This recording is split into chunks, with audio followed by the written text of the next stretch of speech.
I think you should do what you normally do, the monologue. I really like that. I'm like, oh, that was cool. All right. Well, now that you threw me on the spot, I got to pull it up now. It's okay. We can edit it out. It's not live.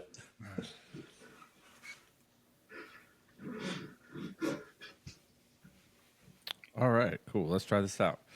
I haven't done one of those in a minute. That's why I was asking if you want to do one, because it's slightly different than what I would normally do on other shows. Yeah, I've never done anything like this. Maybe I should Dude, they're fun. figure it So out. it's helped me have the ability to communicate better, right? Because Yeah, before I would read these articles, I would go through these facts, and then I would just sort of like tell people like, "You don't know this. This is ridiculous. You should know this. This yeah, affects your daily life." And then I'd go on yeah, rants and talk, one person. When you got done with it, you would change their mind, show them the articles, the facts over feelings, right? And most of the yeah, time, you can get one person to leave and agree with you. And I was getting yeah, tired of that interaction where if we do videos, the same discussions that we'd have to change someone else's mind, just having the conversation, educate educating them, right, yeah, leads them to an action, because you're going to change your point of view. When you change someone's point of view enough that it disturbs them, that always commits action, whether it's a loving action, kindness. You reach people for homelessness, right, through the heartstrings, right? yeah, You reach people's war strings, right, through fear of being slaughtered or something, So there's like, I feel like they play this really sensitive, like you said, clever word game, right, with words nowadays, and that's sort of like some of the stuff I wanted to start off with. When we first start off with, we'll go uh, like, what is ESG? Why is it bad? Then we're going to go into a video talking about how, and this guy basically, sums through that hour-long video yeah, really quick in the beginning where we can pause it and then yeah, move on to some other things, come back and say, yeah. well, this is the second section in his video where he's talking about this problem. We'll go over to some different X sites, some websites, some, articles, and just sort of Right. say, see, they tell you this stuff in here. We're not going to go through this whole article for you and explain it Yeah, to you, yeah, but here's what we're talking about. This is where this question led to this site. This site led me over to this site. I caught 15 different Twitters, some YouTubes, right, that were all talking about the same stuff, right? yeah, And the funny is, all these people are censored. So yeah, obviously, something's got to be, done when they're getting censored. They must be yeah, over the bullseye, right? And the only way to wake people up is not having these same people shout that message, but yeah. hundreds, thousands of us having these little conversations that are eventually all going to get picked up as like, man, people were talking about this all over the place, Mm-hmm. right? I think that's how we Yeah, move the needle, because once we yeah, get I people agree. engaged and asking questions, now we can lead them in a direction of like, how do we fix this, from a political standpoint, from a financial Yeah. standpoint, Because I government also standpoint. think most people don't even know what ESG is. I remember like my wife was asking me um, something she said about like why all these companies, they're going woke and everything. And I said like, oh, they're trying to figure out their ESG scores. She's like, what is ESG scores? I'm like, you don't know? She's like, no idea. And then we were sitting in the group of friends, and all of them some of them were doctors and they're very educated people. None of them knew what ESG was. And then I started telling them what it was. They're like, wait, what?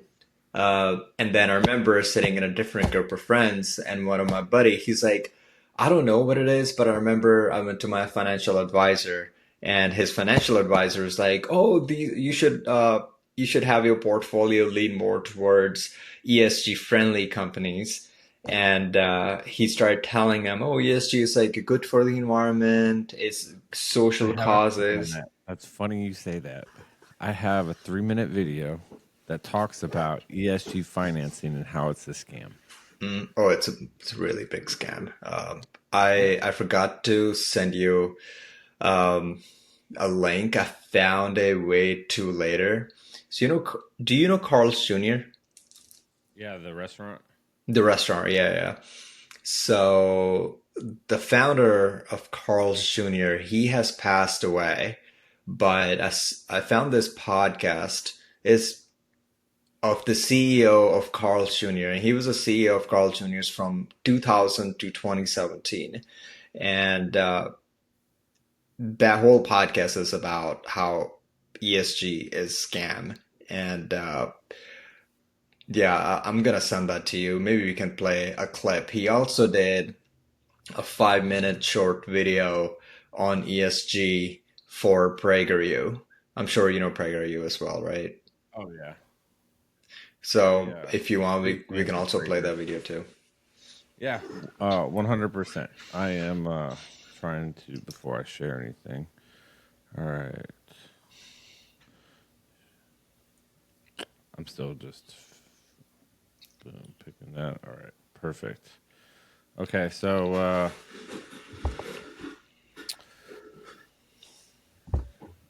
can you share stuff right now? Do you want to test that before we go in? Because Yeah, I can. Let me definitely try. Actually, let me see if I can pull up that PragerU video. Maybe we oh, can cool. share that. It's like a 5 minute long video. It's really good. Yep. I say you try to share something. I'll share something to Let's make sure that we see. can both get it on the screen. And once that works, then I say we could start out because I have all my stuff lined up. I have a little parts. I'm just going to talk about sustainability right off the rip Okay. because I Okay. feel like that's the key word with ESG. Yep. Yeah, whenever you're ready to share that video, All go right. ahead and Let put it me out there because. screen.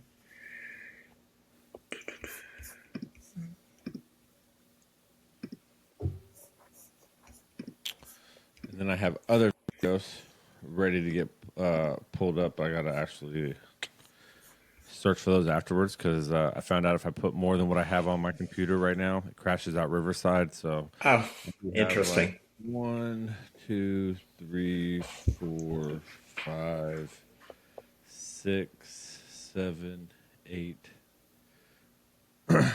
9 different little just blurb things that are like between a minute 15 that we can just show at the end Okay.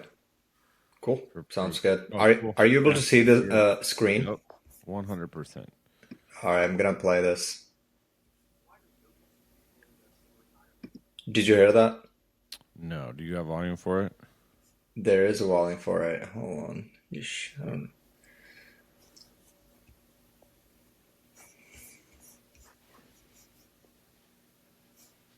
Okay. Well, that's weird.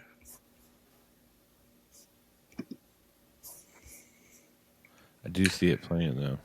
Yeah, I just paused it because as soon as you mentioned, there was no You think the sound. technology would just do what we want it to do by now? Right, like automatically should pick this up, but I guess not. Let me try to play it again here.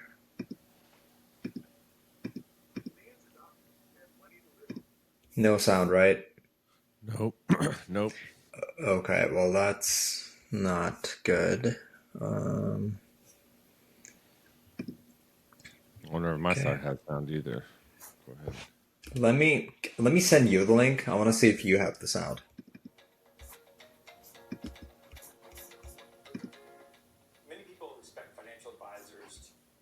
All right. I hear that sound, but it's coming from the mic. Yep. I haven't shared it yet. I was just making sure I grabbed the right video before I. Okay, then I'll just do this. I'll just send So then you. that should be a share. Then I'll just send you this one, Oh, the link. perfect. Okay, so that's on Riverside now. Now I wonder what happens when I Save play the it. portfolio when the market goes down and go to cash. And successful investing typically doesn't Can you hear involve it? anything to do with market timing. That's usually leads to just bad decisions and higher losses. One thing that I've All right, cool. So you, Yeah, I hear it. That's weird. You can't hear mine. yeah. So hold on. Let me grab these. Um, Riverside. Boom.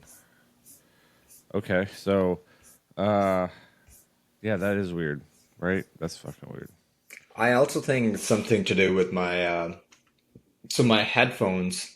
Uh, I don't have an external mic that's connected to this. All my Yeah. external mics are over there, connected to all the other stuff. Um, could be why, but this is internal, so it should automatically just share the Play. sound. So I don't know why it's not. Yeah, that's weird. All right, ESG, woke or broke. Okay, he's talking about investing, right, in ESG. I haven't actually seen this video from From PragerU, but PragerU. I know Andy. I've seen some of his Yeah, other videos, so I'm just guessing it's yeah. pretty much on the same topic point. Oh yeah. This guy here, same thing. He's gonna talk about, uh, sort of like a positive twist on it, right? This is how clever they Mm-hmm. are. It's a bad Yep. idea. They're gonna tell you it's bad, but they're gonna make it sound nicer than the actual Mm-hmm. scam is, right? Like they know the truth. This guy right here, he knows that this is the biggest scam, the Ponzi scheme, right? The government finally figuring out how to pay Right. the government, right? With our money. Right. Because before you give your taxpayer money to the government, they would go pay a third party service to do the roads, build Mm-hmm. bridges, right? Like your money went back into the economics of it, right? Or the Right. economy. Now, when you Yeah. invest in ESG, it's really like, how can we take your taxpayers' money and then pay us back with your money that we're spending from Right. you, right? So how can we like spend this money twice? Because we want to really like tell you that it went out the door, and then we just want to like put it over here back into our pockets and not ever actually do anything, just have money. Yeah. I also think like a lot of big companies, BlackRock, it's like the biggest one. You know, BlackRock, Vanguard, Larry Fink is a CEO. Um, in a way, I mean, you've seen over the past 2 years with the housing crisis all over America, how they're buying all the houses. BlackRock is like the biggest one who's involved in ESG and all super friendly about ESG. And I feel Because like what they they launder do, your money. yeah, they also use it as a shield to basically sugarcoat themselves because they know how evil the company is. But how do we? It's like I don't know. I can't think of a better example, but it's like you want to go date an ugly girl, but then she go put on a makeup. Like, oh, you wouldn't date her before, but now she put on a makeup. Oh, I'm gonna date this girl now. You know, I don't know better example, but You just want to wake uh, up with her in the morning, like nah. Yeah. exactly. What was Man, Andrew Tate gave out a perfect explanation of this, okay? Because it's BlackRock and the government and the elites have all this power, okay? They have all the Hmm. money, okay? They're the super rich, okay? Yeah. They live in this one set of bubbles, and they know that the only thing standing in between them is the government, right? So you got one circle here, and then you got this little circle over here. Well, it's not a little circle; it's a freaking giant circle, okay? It's called the Yeah. Brokey circle, the loser circle, us. This is us Yeah. in this big you have this little circle and you got the government, okay? Hmm. And it's the government's job to make sure that the rich people stay rich, right? But they can't do that if the big bubble down here fights back. So they have to give us the illusion that they're giving us stuff so that way they can get what from us? Our votes. Because Our now we're votes. a Yeah. free people, okay? Hmm. Because we're voting. And when you We're think you're voting, voting. you think your voice matters, right? Hmm. And then the rich people, there's a popular saying that says that 1% owns the world, 4% are puppets, 95% of us are, or 90% of us are sleeping, right? 1% of us are awake, right? 4% are actively trying to wake up the other 90%, right? Yeah. But you know what? The 4% of rich people, okay, are there to fight the 4% of the woke people to never wake up To the never wake up. 90%. Hmm. Because if you did I that, governments get overthrown, bro. You have shit like we had right. in France, where they went with the guillotine and killed what 1,800 something people, families. Hmm. You were a royal, you were a banker, you were a taxman, right? You got your head chopped off, okay? Because the masses were just like done with the lies. They were just done. Yeah. They, In my yeah, opinion, I don't know. History is up for interpretation, just like words are, because that's another thing I want to talk about. To get into, you can't even talk about ESG until we can come up with some agreeable terms of what sustainability means, what equity yep. means, what equality What's, means. All right. Uh, it's like people telling you that you worked really hard, but the stuff that you want, you really don't need.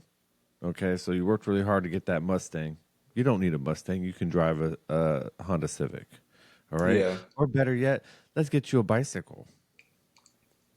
You know, they don't even, if they could take cars away from you, they would. They don't want you to travel.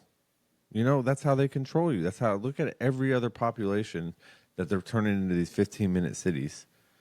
It's I not for know. them to, sustainability. That's a big one. Okay. It's not It's for control. sustainability. It's so that you can't ever fight back because look, if everybody right now in America had the ability to travel 300 miles, all right, and there was a conflict that broke out that forced people to like join in civil war or something, right? Yeah. They don't want us to be able to drive 300 miles to Florida to help Florida out because the National Guard is attacking Florida. Just Yeah. a hypothetical, but Nope. they don't want that. Nope. And what's funny you mentioned that, it just made me think of so I've been out of, India 10 years now, moved here towards the end of 2013, and these laws I'm about to tell you, they weren't there before, right?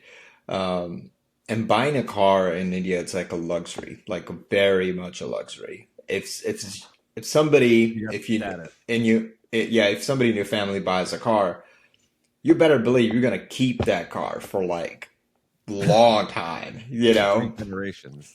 For Right. So something that I learned from a buddy a few months ago, they bought a used car. I'm like, oh, nice, dude, congrats. They saved up so much, they finally bought a used car. And then like a year later, this year, he's like, oh, gotta sell this car. And I'm like, what do you mean you gotta sell this car? You just bought this car. It's so expensive. Most people own like a scooter over there because cars are so expensive. And he told me there's a new rule in India that you cannot drive a car on the road if the car is over 10 years old. oh, for emissions. Is that how they do it? 'Cause they do Right. that around here, in America. You got to go get emissions check. Right. But over there, no, you just cannot drive it. You have to That's get rid of crazy. it. I Right. mean, And China, if they could, China, how China does it. You've done some diving into China. Have you ever looked into how Chinese uh, people are allowed to run and own cars in China? they're allowed. Oh, yeah. Yeah, I've seen that. Oh, Yeah. they can have their own car in China. They have hundreds of millions of cars built in China. You see them driving around all the time. Right. Right. Difference between the rest of the world is that China, like they make you go like rebuild your engine, your pistons like every 6 months, a Hmm. year, right? You have to have your whole engine completely replaced. So you just never have a car that's badly tuned, never wasting gas, never leaking oil, right? Like your car has to be Interesting. Yeah, I immaculate didn't know about that condition. part.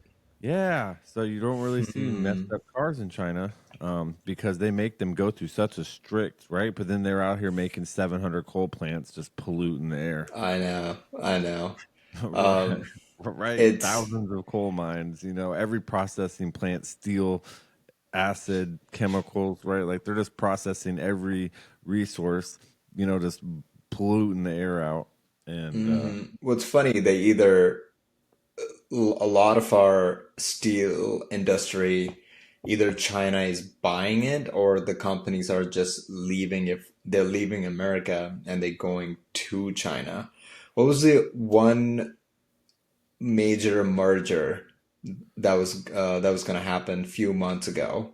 Um, that's the one with I Toyota. I think it wasn't a Toyota. No, it was some steel company.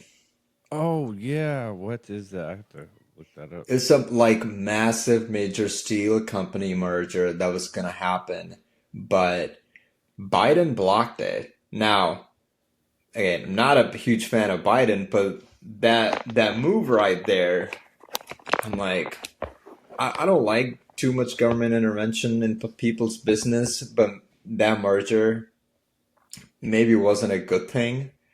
Um, but then also, I think he stopped that merger because America would have lost a lot of jobs. So I don't know.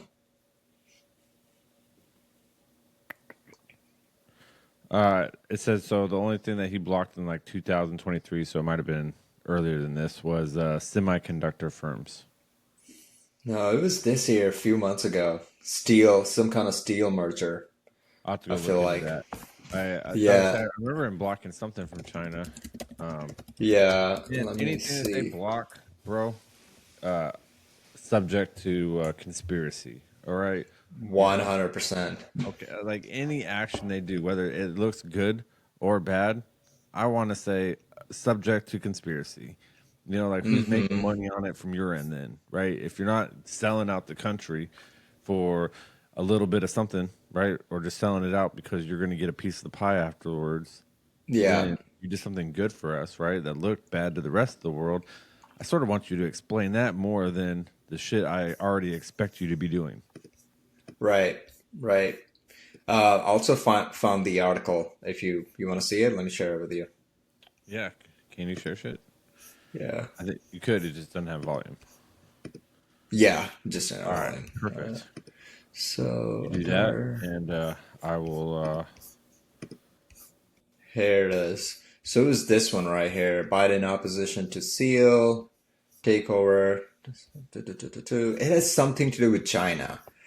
Um, U.S. opponent of Japanese steelmaker cite concern about national security and a reluctance to relinquish a storied American company. In Japan, the business community sees election preparing a formal block Is this Nippon for? Steel. Is this from China? Like Japan stepping in saying that they don't want to this merger to go through? Are they the ones that were trying to block this, or did Biden just block this just because?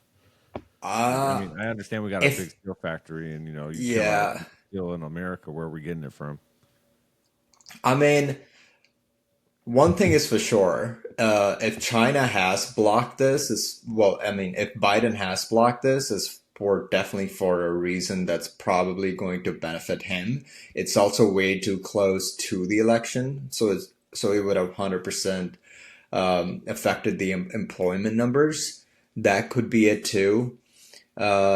It's a U.S. ally in an effort to counter China's growing influence in the Asia Pacific around the world.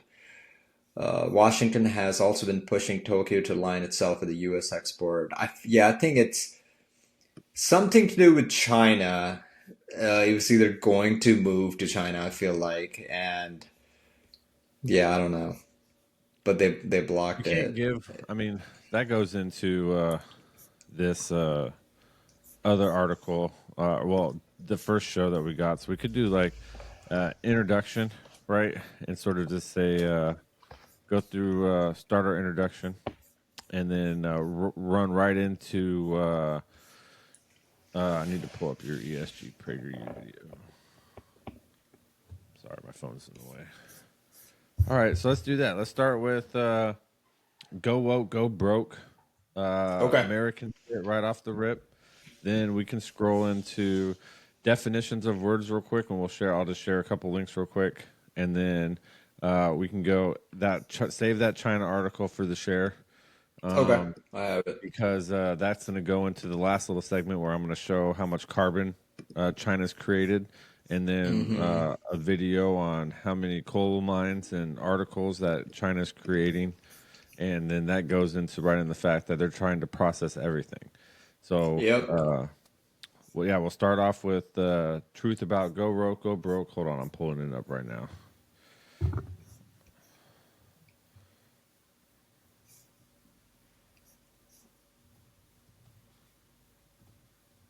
PragerU.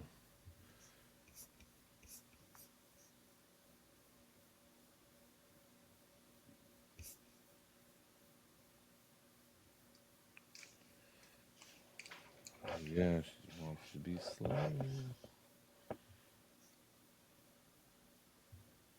Search.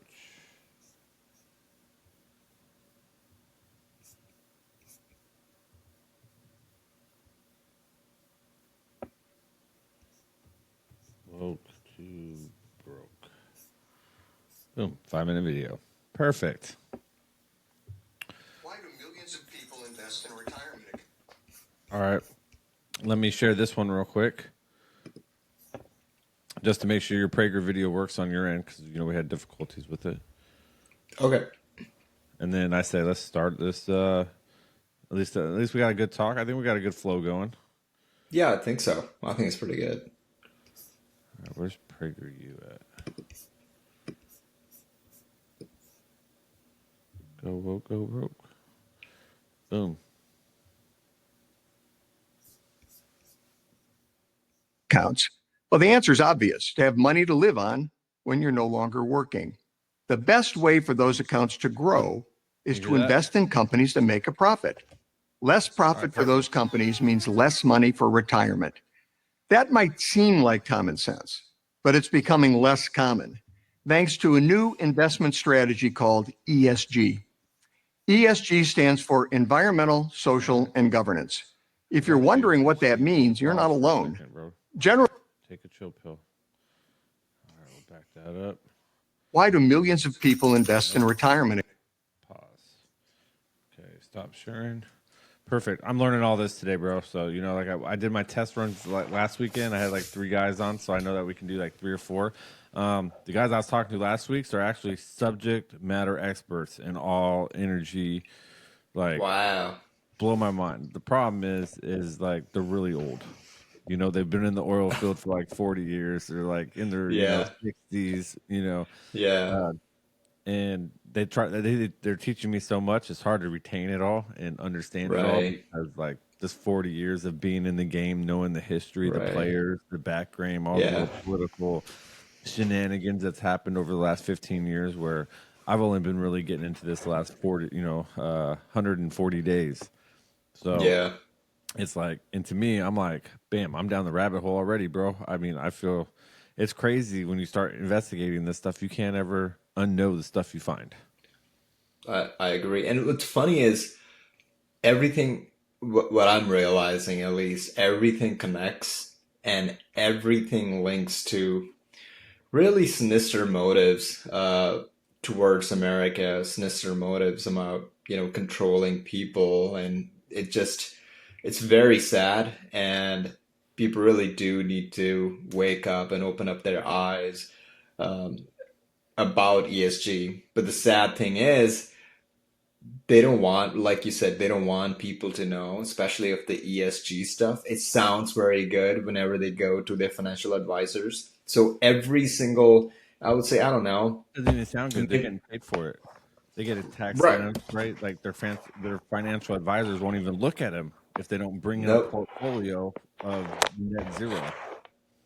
I sum it up as ESG is basically a social credit system. It's like a precursor of the social credit system. 100%. Right now they're just testing it out on all these big companies under the radar with like rainbows, and it's gonna slowly make its way down to each individual. And you've seen it right now playing with all of a sudden what it used to be. You used to hear about carbon footprint in like futuristic movies, right? Then it came from there to bigger companies and then smaller companies. And now they're pushing that out to even a small city business have about section of how they're like doing to the environment and social programs and ESG. It's a social credit system, and now a lot of this business, if you want to get a business loan, guess what? You're not going to get a business loan because the credit score in regards to ESG ratings is really low. So that's how they push it. It's just wild. Yeah, 100% agree. All right, so with that, you want to start this off? Yeah. Well, we already started it off, but we got some Well, good like opening pre-segments into it, right? right. So, ladies and gentlemen, welcome to this electrifying, thought-provoking episode. This is our first joint podcast with the host of The Deep, and then let's dive deep into this electrifying environmental drama. The Green New Deal.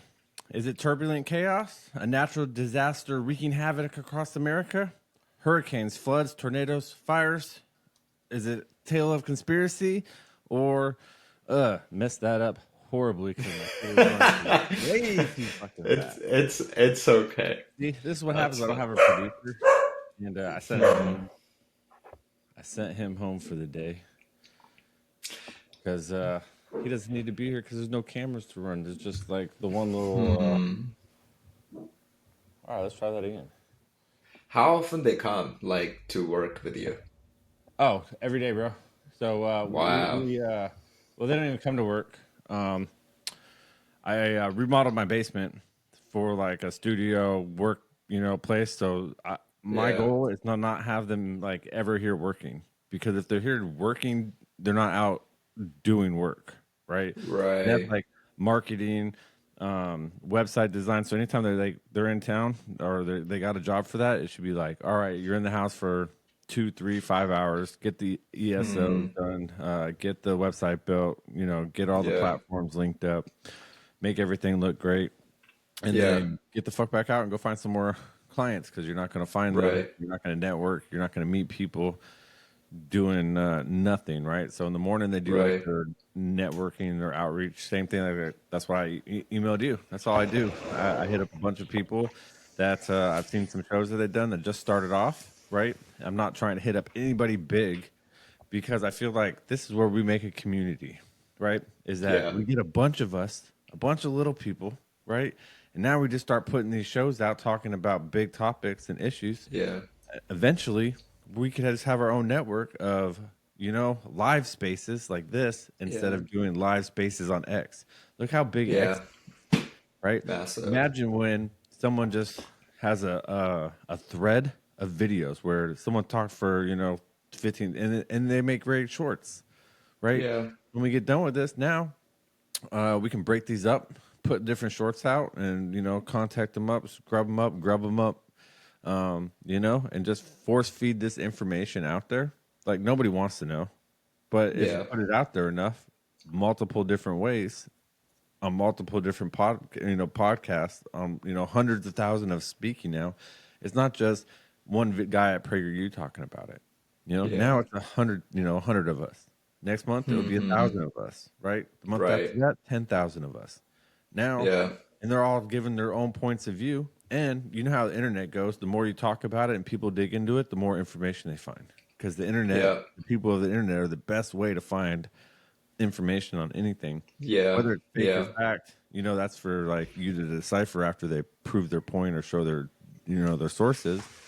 But how much information do we just find on Twitter that you would never find anywhere else on the planet? And then you're able to go back source that and check that out and be like, Yeah. oh shit, like they're saying some truth. Yeah. I feel like you cannot thank Elon enough to buy Twitter. I feel like some people are forgetting the fact that just 3 to 4 years ago, half the country didn't have a voice, like on the internet in America, which is kind of wild to think. But Man, all right, let me start this over again. This is okay. We'll get this in here, and then you can edit this out and clip it up and Okay. make whatever you want out of it, and then we'll just we'll post it together. I'll post it on my show, my podcast, on all 12 of my platforms, vice versa. And all right, if I can get this introduction, then though. Ladies and gentlemen, welcome to this electrifying, thought-provoking episode of AlaskanRants, joint hosted with The Deep. And we're going to be diving deep into an electrifying vortex of environmental drama, a seismic whirlwind that spans the sweeping policies of the new Green Deal into turbulent chaos. Man, why is this so fucking fast? Oh, it's because this isn't my edited version.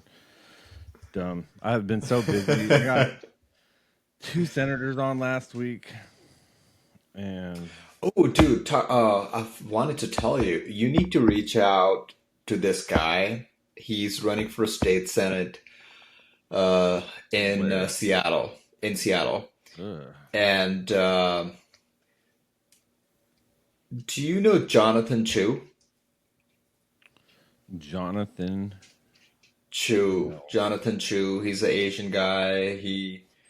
Um, I'll tell you his like. I've talked to him over the phone, but after that, he just kind of ghosted me. So I'm not. I don't think I'm gonna get any podcasts out of him. But this guy lost his house to a squatter in Seattle, right? This is the guy who's running for state senate. Oh yeah. And for the past 2 years, he's been fighting with the city to get the squatter out. The city, instead, paying the attorney fee of the squatter that's living in the house of this guy's house. So he just had it enough. He's an immigrant, by the way. He's like, I'm so tired of this. They got my $1 million house like occupied. They're not giving it back to me. So he's gonna run for state senate. So you should look him up. Also So he Punjabi built guy, by the somebody's way. house, and now he's running for state senate, or the guy who lost his house is running for state senate. The guy who lost his house, he's running for state senate. Yeah, bro, you should. And then as a senator, he should. I mean, I don't know. The squatter laws that they got right now are crazy because It's insane. just like these abatement laws that they have for homeless people, right? You can't abate them if you're just vagrantly, sitting on a street corner obstructing, I guess, someone's natural beauty view. I don't know. Or somebody's business. They're blocking somebody's business. You can't move them. Yeah. Yeah, but I mean, they have the reasons for as dumb as like, oh well, like we don't care about the park, right? Like, but didn't you just say that beautification of a city is your number one priority, making everything beautiful, accessible, for everybody? Right. Now you made it accessible for less than 10% of the population, which is homeless. Probably Right. probably like 8%, right? But they're big. I mean, and that's just up here in Alaska. It's probably bigger down in other states percentage wise, but Yeah. it's like, so you spend all this money or taxpayer money instead of like doing waterways, fixing the electrical system and the grid, making sure that our water treatment plants are secured and up to date, because a lot of them are failing or really old, right? Flint, Michigan still got lead pipes. You know what I mean? Like, right? But That's then just they want wild to me. $10 million to build a baseball park. It's like, okay, I get it. A sports park, right? But now that baseball park doesn't have any park holders because it's filled with homeless people that That's can't get crazy. kicked out and abated, right? Because you can't kick homeless people out of where they decide to set up camp. I got videos of a person just a couple of days ago that had a fire in a tent. As we were driving down the road, bro. Oh my You could see the God. fire under the tent. They built a whole tent structure. And So the homelessness in Alaska has gone really bad. oh man. Well, it's not that. It's like, so there's two thought processes on it right now. It's one that the city doesn't want to fix the homeless problem because they're getting so much freaking money in programs, right? But then when you go look at these programs, 60% of the money they're raising or getting for these homeless problems are going into administration and salaries for the people to fix the homeless problem, right? Instead of the groups of the people that volunteer their time, because let's say there are a bunch of people up here that volunteer their time to do this. Yeah. Now, it's kind of weird when I'm going to say it, but most of them are Democrats or straight up liberals. Yeah. You don't Yeah. get many conservatives that are going out trying to help the homeless people. Yeah. And to me, that's kind of like weird in the fact that if you're a Christian and the majority of conservatives are Christians, why is it the Democrats and the liberals and the equality people that are doing these food banks and doing these food drives and feeding the homeless people? Where did the church go? Mm-hmm. I think the church backed out because they just did it out of the kindness of their heart. And these other people are making money off of it, right? In the budget wise, as politicians, they're, increasing their budget ability to spend. At which time they know that they can get the new generation of Democrats to come volunteer. So these, they get a bunch Yeah. of younger kids and a bunch of younger people that are all like, "Oh, we need to help the more unfortunate out." But then, So now, I feel like on that note, you just brought up a really good point. It got me thinking, like, where are the church people? Why aren't they doing things like this? So, I do know. So when I lived in San Francisco, and so our church, we did a lot, like with homelessness, and there's another organization has nothing to do with like a city or the government. They did their own thing, and we would just our church as a collectively would just donate money to that organization who would just go out feed the homeless. Um, in San Francisco, this is what my understanding is city in general did not try to keep themselves away from anything that's church, anything that's Christian. Keep in mind, it is San Francisco. It's like, uh, for the lack of a better word, the gay world of, the world. gay Um, capital, yeah, the gay capital, there you go. And city did not wanted to associate with Christians or church group as much as they wanted to come in and volunteer and help the city clean up the streets, help out with the homelessness. So most of the stuff that I saw was separate. City was doing their own thing. City was pumping money into not necessarily they were pumping money into like, okay, let's just help out these homeless people. Like, how are we gonna feed them? Let's feed them, give them a little bit of shelter. They didn't do anything when it comes to like, where is the problem coming from? Let's fix the policy that are causing this issue. They actually pushed. They kept. I feel like they kept putting on more and more and more policy, and the homelessness and the drugs would just keep getting, keep piling up, and then they would want more money to help out even more homeless instead of getting rid of those policies, who was bringing a lot of the homeless people uh, where they are now. Does that make sense? no, 100%. We just had a debate for the state Congress last night, and it's funny you said that because our congressman said the same shit. Well, he said it more for like crime and early prevention, right? For like gun control measure, but it sort of is compatible with this, right? If we had early learning, early enough mental, patients, which I guess that's a double-edged sword in itself because like I really don't want to send people to school to go be mental health specialists, right? When they're just going to get indoctrinated, right, Yeah. into exacerbating the problem, right? Which I feel is the problem, right? Where getting actually good people in there that are actually like catching these kids younger, right? Identifying these problems sooner, educating parents. I think educating the new future on what being a parent means. Right Yeah. back in the day, back in the '90s, they used to run an ad on every TV station at 10 o'clock. Do you know where your kids are at? It's 10 p.m. Hmm. Right? Interesting.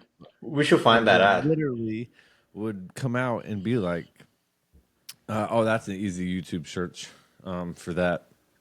But that just shows you how far we've fallen, right? Because now it's Yeah. no longer, sneaking into the R-rated movies, right? 'Cause that used to Right. be like so big back in the day, like early '90s, to be able to Yeah. go like sneak in and see that R-rated movie because you might get some curse words, you might see some titties, and now you're like, man, the PG-13 movies out now would have been like super X-rated movies I know. back in the '90s. It's pretty crazy. It's pretty crazy. Just think about Um, that. That's crazy. The murder that we have now on like the purge and shit, like the stuff we can put into movies, the idea. yeah. There's nothing off topic. They do Satan movies, they do demonic movies, right? Witchcraft movies. But you don't get any more, you know, good family wholesome entertainment because you used to have different sitcom shows, right? That were just super family friendly. Yeah. Everybody in the family could watch it. You never had to worry about anything that was said on it because it was, done well, written well, and then like Home Improvement. Home Improvement. Where Yeah, did that Home take place? Improvement is great. Home Improvement, right? Where did that kind of show go? Right? Now you get Rick and Morty. No, yeah, Rick and Morty. Yeah. That's how You far have South Park. South Park, right? And South how is a Park is wild. generation of people like Oh millennials, my man. age, 32 to 50, how are they so offended? We were all raised on South Park. Like Yeah. all of us. Yeah. That whole Yeah. demographic has watched South Park our entire lives. Yeah. Okay? And they're the It, most it offended people on the planet. I know. I feel like, over the years they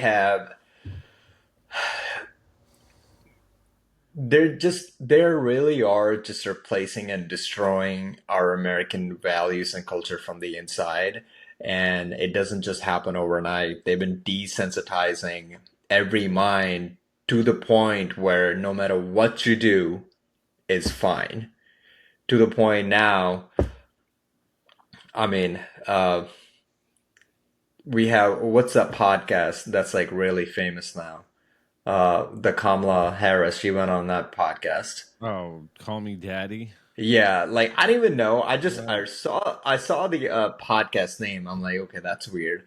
But then Kamala went on it. I'm like, I just want to research on what that podcast is about. And the more I researched about it, I'm like, we have fallen, our society have fallen that much into, I don't know the words, but disgustingness that we have podcasts on number three trending for like consecutive 6 months in a row, and all she talk about how to give a blowjob to a man, and she promotes um cheating on your husband. She promotes cheating on your husband and just finding a sugar daddy. Like Yep. what? That's funny. I pulled up a little page here, CWI, pressbooks.pub. What is deconstruction? Okay. And if any of the viewers here are interested in what he's talking about with how words matter and how they deconstruct the language barrier, this is basically an overview of all past intellectual thinkers that have took from like Galileo and a bunch of other people I can't pronounce names of, right? All have came to the arguments of like, what is deconstruction? Okay, because what some people think is a change in language, right, is actually you being lazy with your thought process, right? Yeah. So if they make words dumb enough, okay, then they're able to change definitions of words or meanings of words. And this isn't something Yep. new. We kind of think it's new because no one really seen it a bunch until COVID, right? When we Yeah. started realizing they can change the name of a vaccine. That woke a lot of people up to like, okay, well, what's sustainability? What's equity? Right. What's, Right. like with all these words, they sound great, clever words, right? The clever Yep. lies that Hmm. sound great. The fluff pieces. This will go through and explain on a theological level, at least, of why it's important that we understand and consider, all of, how people write too is super important, and this is just going to go through and just sort of, explain a little bit to people about what the actual phrasing of deconstruction means, because a lot of people think it's like, oh, tearing down stuff. Well, that's part of it, right? That's part of the deconstruction process that these philosophers told us about was going to happen because they've seen it happen before, right? Right. Because they can't talk about something or have an understanding or opinion on something that actually never happened to them. So if you think about it, Yeah. right, and they're thinking about their history. Okay. And before these, architects and our historians and our people have gotten to where we're at, they started, from their history. So the Yeah. context of it is that how many civilizations before Galileo was wiped out, right? They Yeah. had history on, storytelling on, right? Right. Their history is passed down a little different. So It's you go from there all the way to here, and they're already forewarning us. Hey, if you go down this path of, and that's where I sort of got immigration is an invasion unless they assimilate, because without that, it's just an invasion, and your country will get annihilated. And they've seen this time and time again, all the way back to the Babylonians, right? That's sort of why, like, when they had a war before, they used to wipe out all the men, so that way the bloodlines wouldn't take all the women, Yep. slave them, impregnate them, right? Create Right. their fighting force. Those people that were impregnated and had babies weren't citizens of that country, all right? Their families never, their born children were born into like being the fighting force for their country. You know, like they bred their armies that way. And then the only Right. way you be free is that, hey, well, if we win, you can go pillage and rape and, you know, take your property too if you win. And then at that Yeah. point, now you're like a citizen of, you know, then they get wiped out because they just let everybody in, you know, and that's the you know, from the dawn of time, you know, it's always like these countries that got big, that failed, is because they sort of just like let everybody They come got in. soft. You Yeah. know, got soft, comfortable with everybody. I have no Yep. enemies because I'm friends with everybody. Yep. And then you get stabbed in the back. And then you get stabbed in the back. I agree. Have you read the book uh Hard Times, Great Strong Men? Yep, that's the book that strong men make good times make Yep. weak men make hard times make strong men. Yep, by Stefan Arneo. I love that book. I have recommended that book to a lot of my friends, and every time I recommend that book to like my friends that I work with, I'm like, listen, this book is very offensive. You might Oh not want to yeah. be friends. You might not want to be friends with me after, but that's okay. But I think you should, as a young man, I don't care who you are. I think that's an important book for everybody. Um, History but doesn't yeah, I repeat mean, itself, history rhymes. yeah, And if that offends you, okay, yeah, you're not a strong man. yeah, I And agree. I don't think we have. I mean, it's kind of, I think, a different pendulum swing. 'Cause like I said, like, you know, in the book, he says history doesn't repeat; it rhymes. Okay, so every time the pendulum goes from one side, okay, it's always going to come back to the Let's max come over back. here. Yeah, And I sort of got a really like graphic way to, you know, explain this out, but sex, right? Our physical need to reproduce, or a man to fuck something, okay, right? At some point in history, right? Because you go back and see all the Roman tablets, right, and all this like orgy stuff, right? At some point in history, we had to get to the point, because these laws exist, all right, that we couldn't get men to stop fucking chickens, okay, or goats, okay. So we had to interesting. make laws. They're on the book, okay, because like men are disgusting animals, all right. Yeah, And then at one side of the pendulum, we have like the pilgrims in England and the English church, right? Where you had to be married, right? You had to be yeah, consummated, right? You can never cheat. You can get into like the total opposite spectrum of like yeah, sex, right? Like that purity, right? right. So everything in life, I feel, has that same capacity, where at some point, where are we on the pendulum now? If we knew, you know, like 1700 it was over here, okay, where on the pendulum now are we over here to where we're back to like fucking chickens again, and we need to put the rules back on the books? Well, I feel You funny know you what I mean? mentioned Like, that, I said it oh no, drastically, but totally. it makes the I point.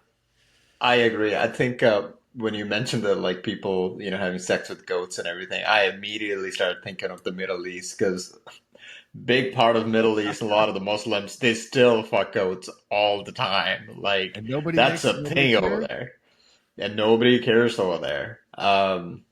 That's messed up. It's and what's funny is too, like it. What they're doing from the core of America and the Western civilization, um, they're taking the God away from everything. Okay? When you take away God from schools, when you take away God from colleges and everywhere you go, from society, from the movies. You remember when growing up, I bet you how many movies you used to watch where families would sit down, they have a dinner together, they would pray, or in the movies or the shows or sitcoms, family would go to church, or they would have a regular conversation about church.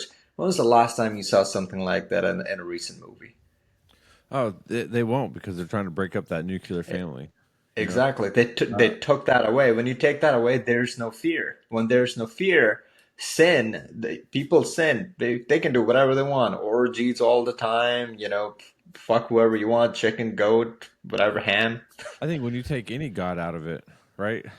So I think God plays an important mission in all aspects of religion. So Yeah. follow me through this one real quick, right? Because I'm a Christian, right? I believe that our founding fathers, George Washington, Adams, Jefferson, Benjamin Franklin, right, were all religious men.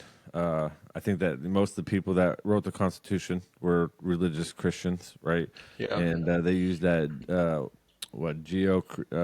Judaism, Christianity, Hmm. mold time frame, and I guess there's a lot of letters that are written about Yeah. their thought processes and what made them write the Constitution. Okay, and the big one is under one God. Okay, Yeah. now in that time and context, that's back when the church was ruling everything, right? And you had this purity level and understanding of honor, commitment. You still had the war and the deceit and the backstabbing, but that was more forthright in everybody's life, right?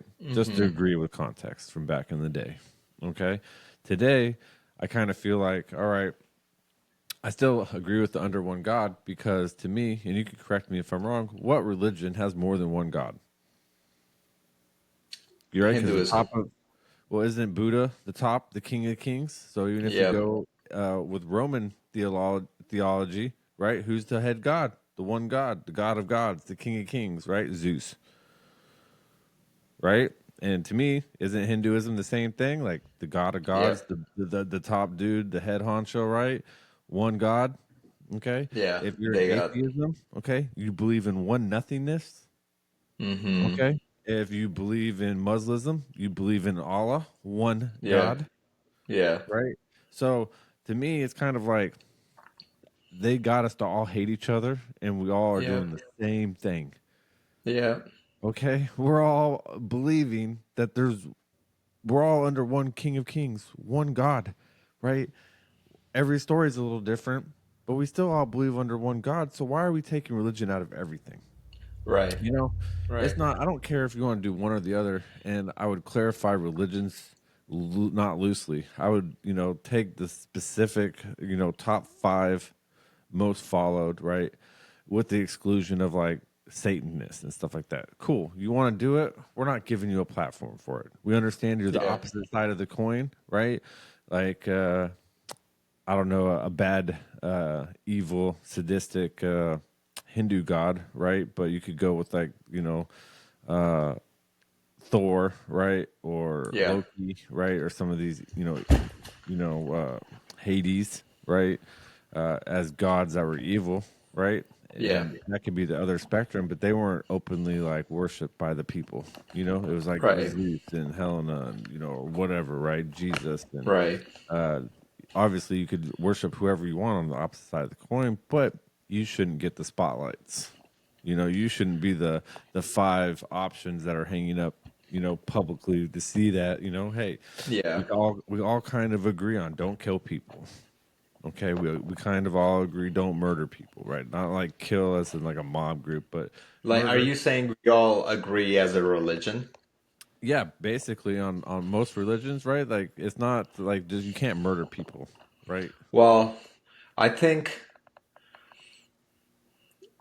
Well, okay. Let me ask you this one question first.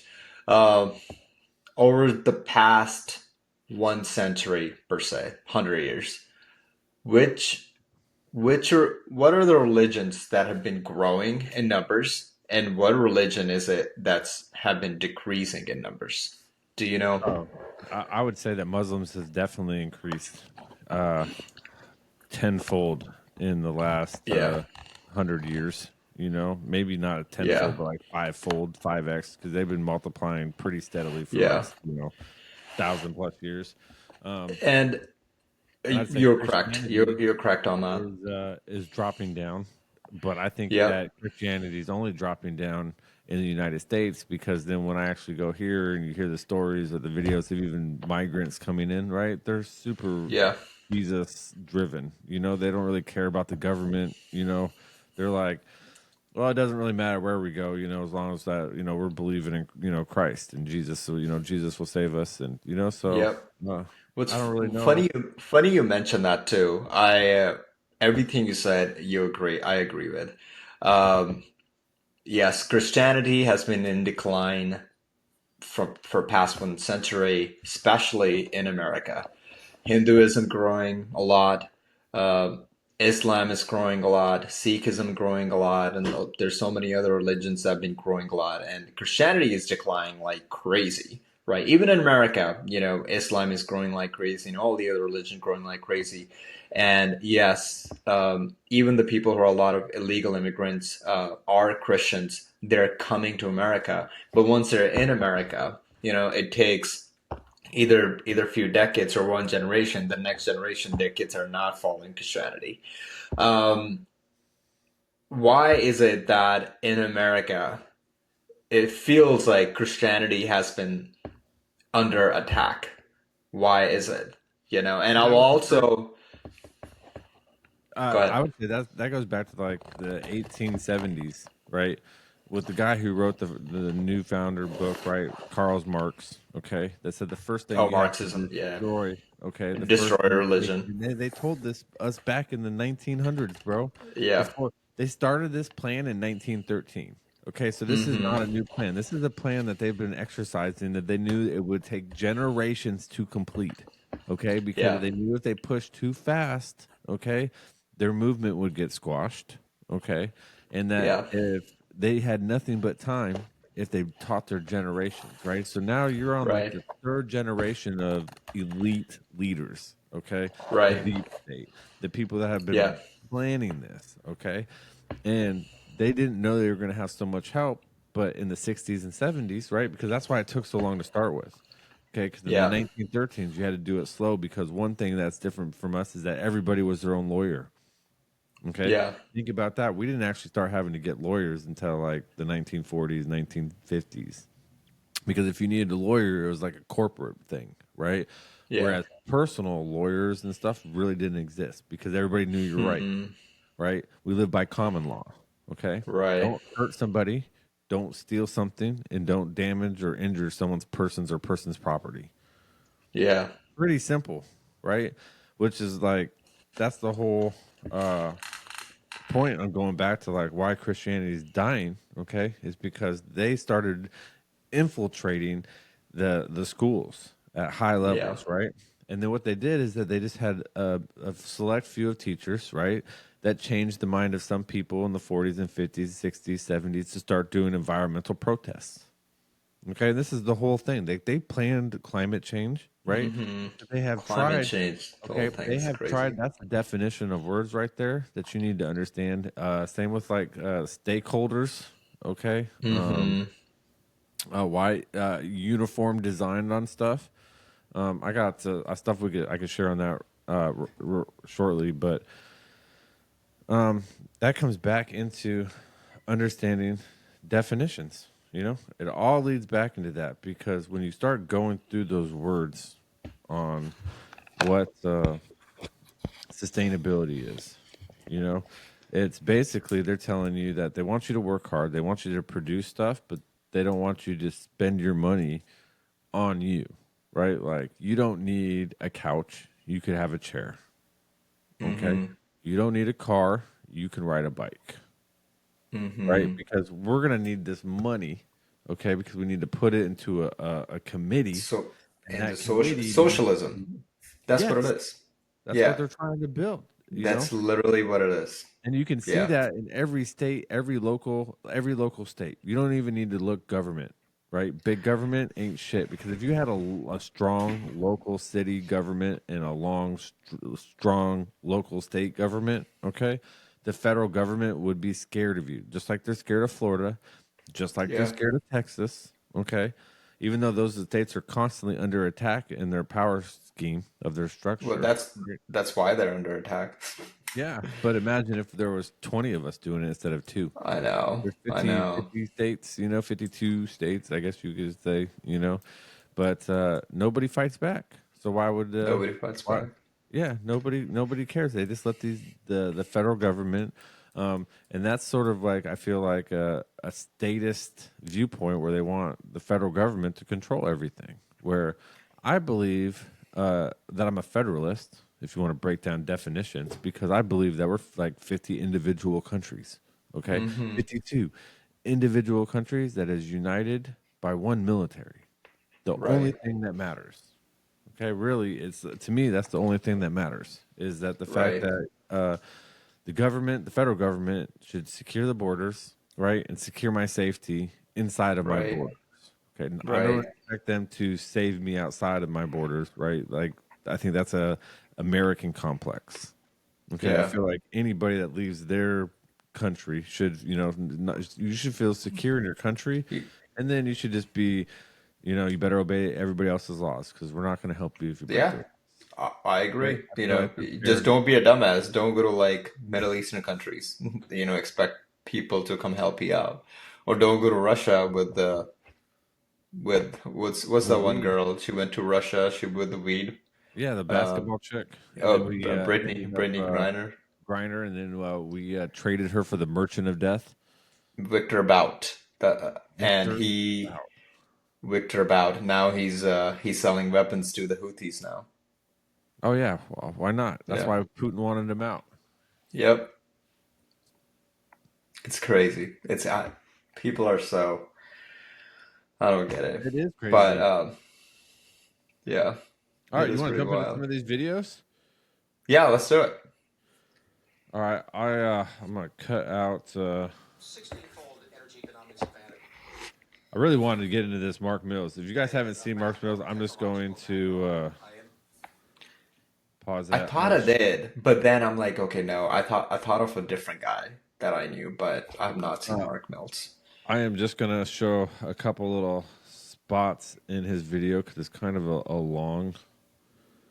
longer video. Now I have to find it. Share. All right. I'm involved in.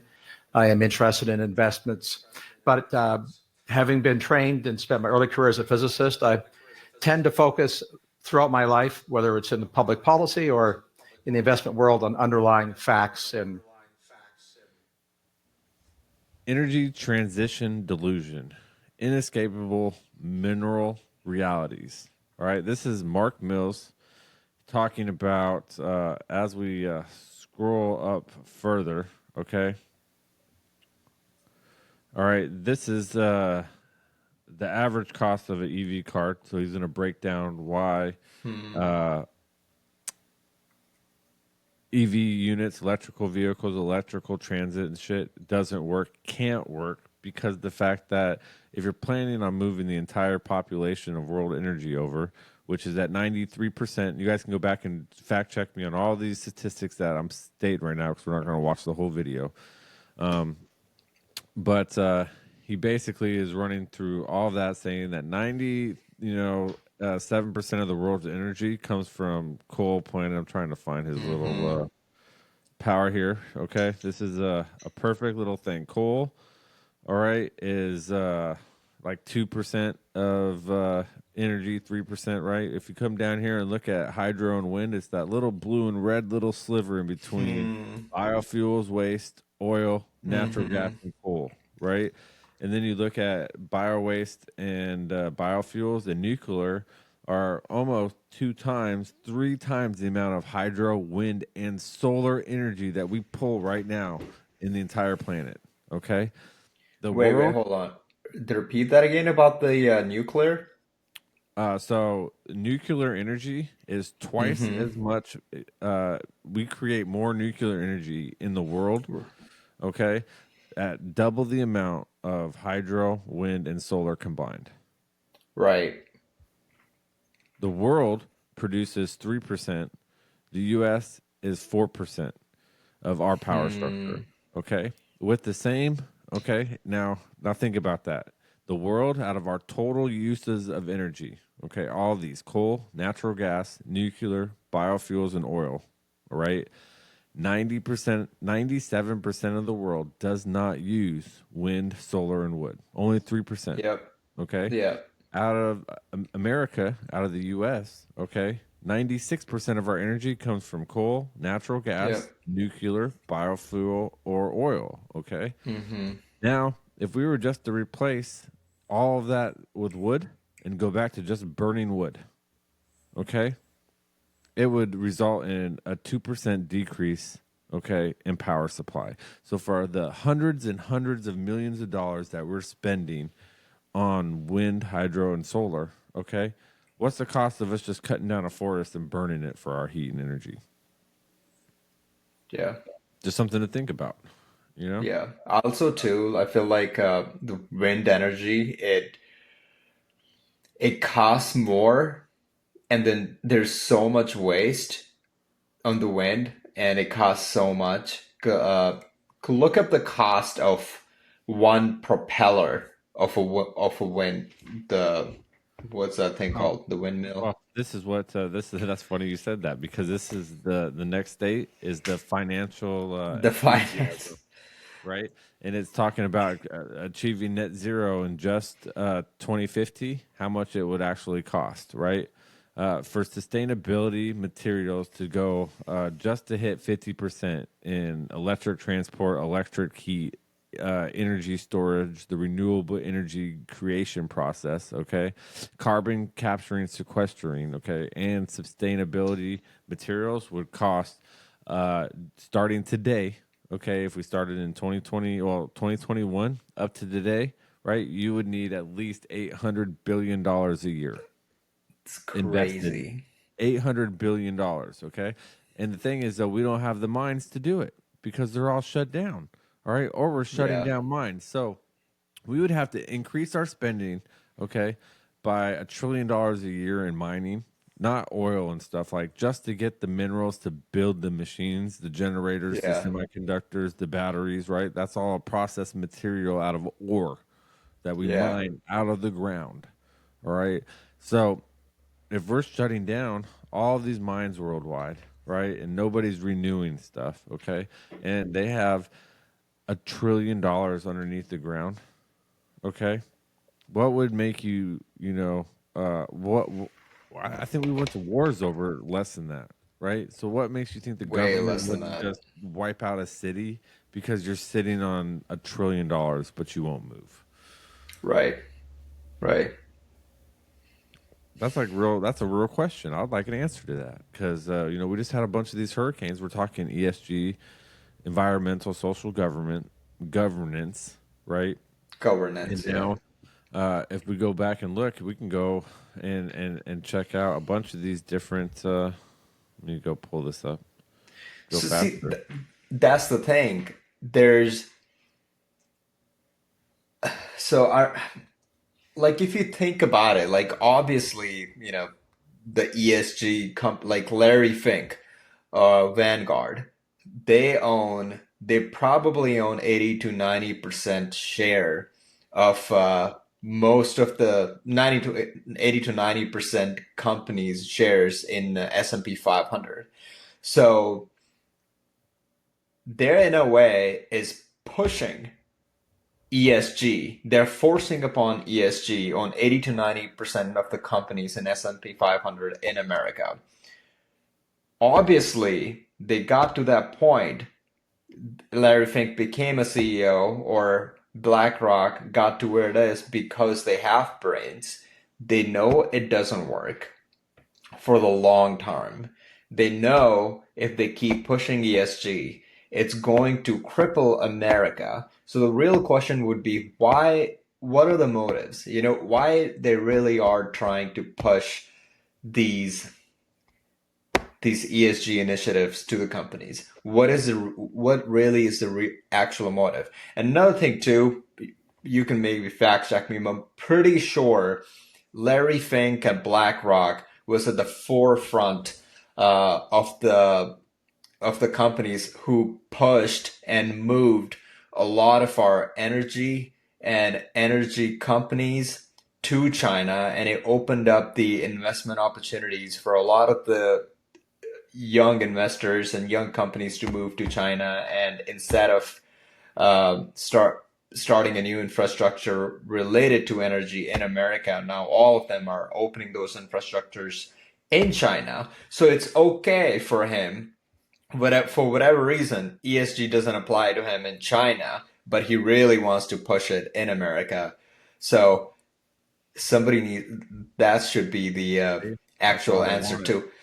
And another thing too, I feel like, so we live in a capitalistic country. Obviously, there's no way, at least in today's environment or atmosphere in the government, there's no way. They're trying, but there's no way they're going to be able to pass these laws, pass the ballot to in a way, it's like they cannot mandate ESG in the elections. Like, hey, every company has to follow ESG, right? But I feel like they use ESG. It's like a backdoor. If they can't pass it through the government, let's push it through the companies. So they own 80 to 90% of the companies. So they also own the voting shares and voting rights for all the big decisions every company in America makes. Apple, Microsoft, Google, over 10 trillion asset management BlackRock has. So they're, in a way, I feel like they're forcing upon all of this. So I don't know if you're following this. So Apple, they have this new goal by 2030. They're going to become carbon neutral. Can't Apple, happen. Impossible. I mean, I don't know how they're gonna do it. Well, I mean, you'd play like you said, those clever word games, Right. right? Because you got to think about it. All their shit's getting made in China. Okay. Yep. I just showed that graph that you just seen, right? Where China's the number one. I'll pull that up again. Yep. Hold on. Let me pull that up again real quick because I don't know if you seen that when I pulled it up, but right here. Is that the China one? No. Like companies in China, they do not follow any of the rules. Everything that comes out of China, all the numbers that we see are so false. All So right, look at this. false. This was September 9th, okay, 2024. This was just a little Mm-hmm. bit ago, okay? China has more than 1 billion tons in new coal mines and pipelines, report says, okay? Yeah. They're literally, China's developing 1.2 billion tons of coal mining capacity, okay? Chinese mines and progress is more than half the global processes more than half the global pipeline of coal. All right, they got 35% more projects in the pipeline for constructing energy plants than anywhere else in the world. 35% more Wild. than any other nation at producing energy supply methods. Right, that shit is freaking That's crazy. wild. Okay. I Uh, think we're reducing ours by 1 million tons a year. They're increasing theirs by 1.2 billion.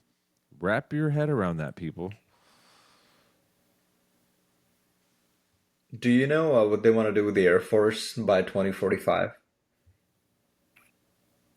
What, not have an Air Force because we can't build planes anymore? Well, I don't know. I really hope it changes. I don't know how they're planning on doing this, but basically by 2045, we can double check this. I'm gonna look it up right now. I'm pretty sure.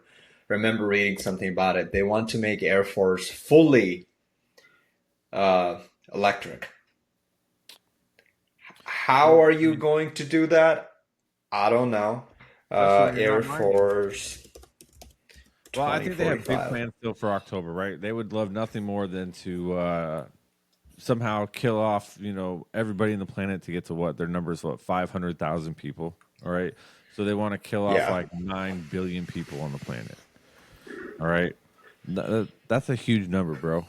Okay, So here's number. 9 billion people. Okay, because that's their goal. They're pretty obvious with it and pretty blunt with it. Right now, if they actually hit that goal or sustain even 20-30% of it, mass casualty event, that would cripple us for decades. Because the only reason we function right now and able to get everything instantaneously is because the push power of people, Yeah. you know, Yeah. because we're not automated to the point people think we're automated, you know. All that stuff could crash. Boom. Now you have to have people handle it. Yeah. You know, Amazon could, you know, they have a power outage. You know, Amazon's not shipping you no more because they don't have people. That's why the postal service runs more efficient. Even if they get backlogged, they could still be able to sort it, change it, do it by hand. But there's no backup systems for any of these other people, FedEx, Amazon, right? What happens when those big shipping companies get shut down? You know, they're holding a monopoly on everything. It is. They have a video out from another guy who's just talking about that, like the mergers with Albertson and Kroger's, right? If they go together, there's no competition. And then people bitch about not Yeah. getting higher wages. Well, but they want Yeah. cheaper products. So in his theory or his approach to this is that you can have one or the other. We can have a bunch of competition that people can compete against the price and come out to what a product's, you know, supply and demand actual purchase price would be. Okay. Or we can give you a bigger company, guarantee cheaper wages or cheaper prices on your products that you're going to, you know, go out and buy. But at that point, we also own a lot of the jobs. So there's not going to be the ability for you to go out and find other competitive markets because we own all the markets. So you're going to get paid a cheaper wage, right? Because if you go look at what they're making now, it's like what, 10% of them are homeless, 20% of them can't afford to pay all their utility bills every month, right? Living off of credit. And this is a company that's making, you know, $400 billion in profit a year.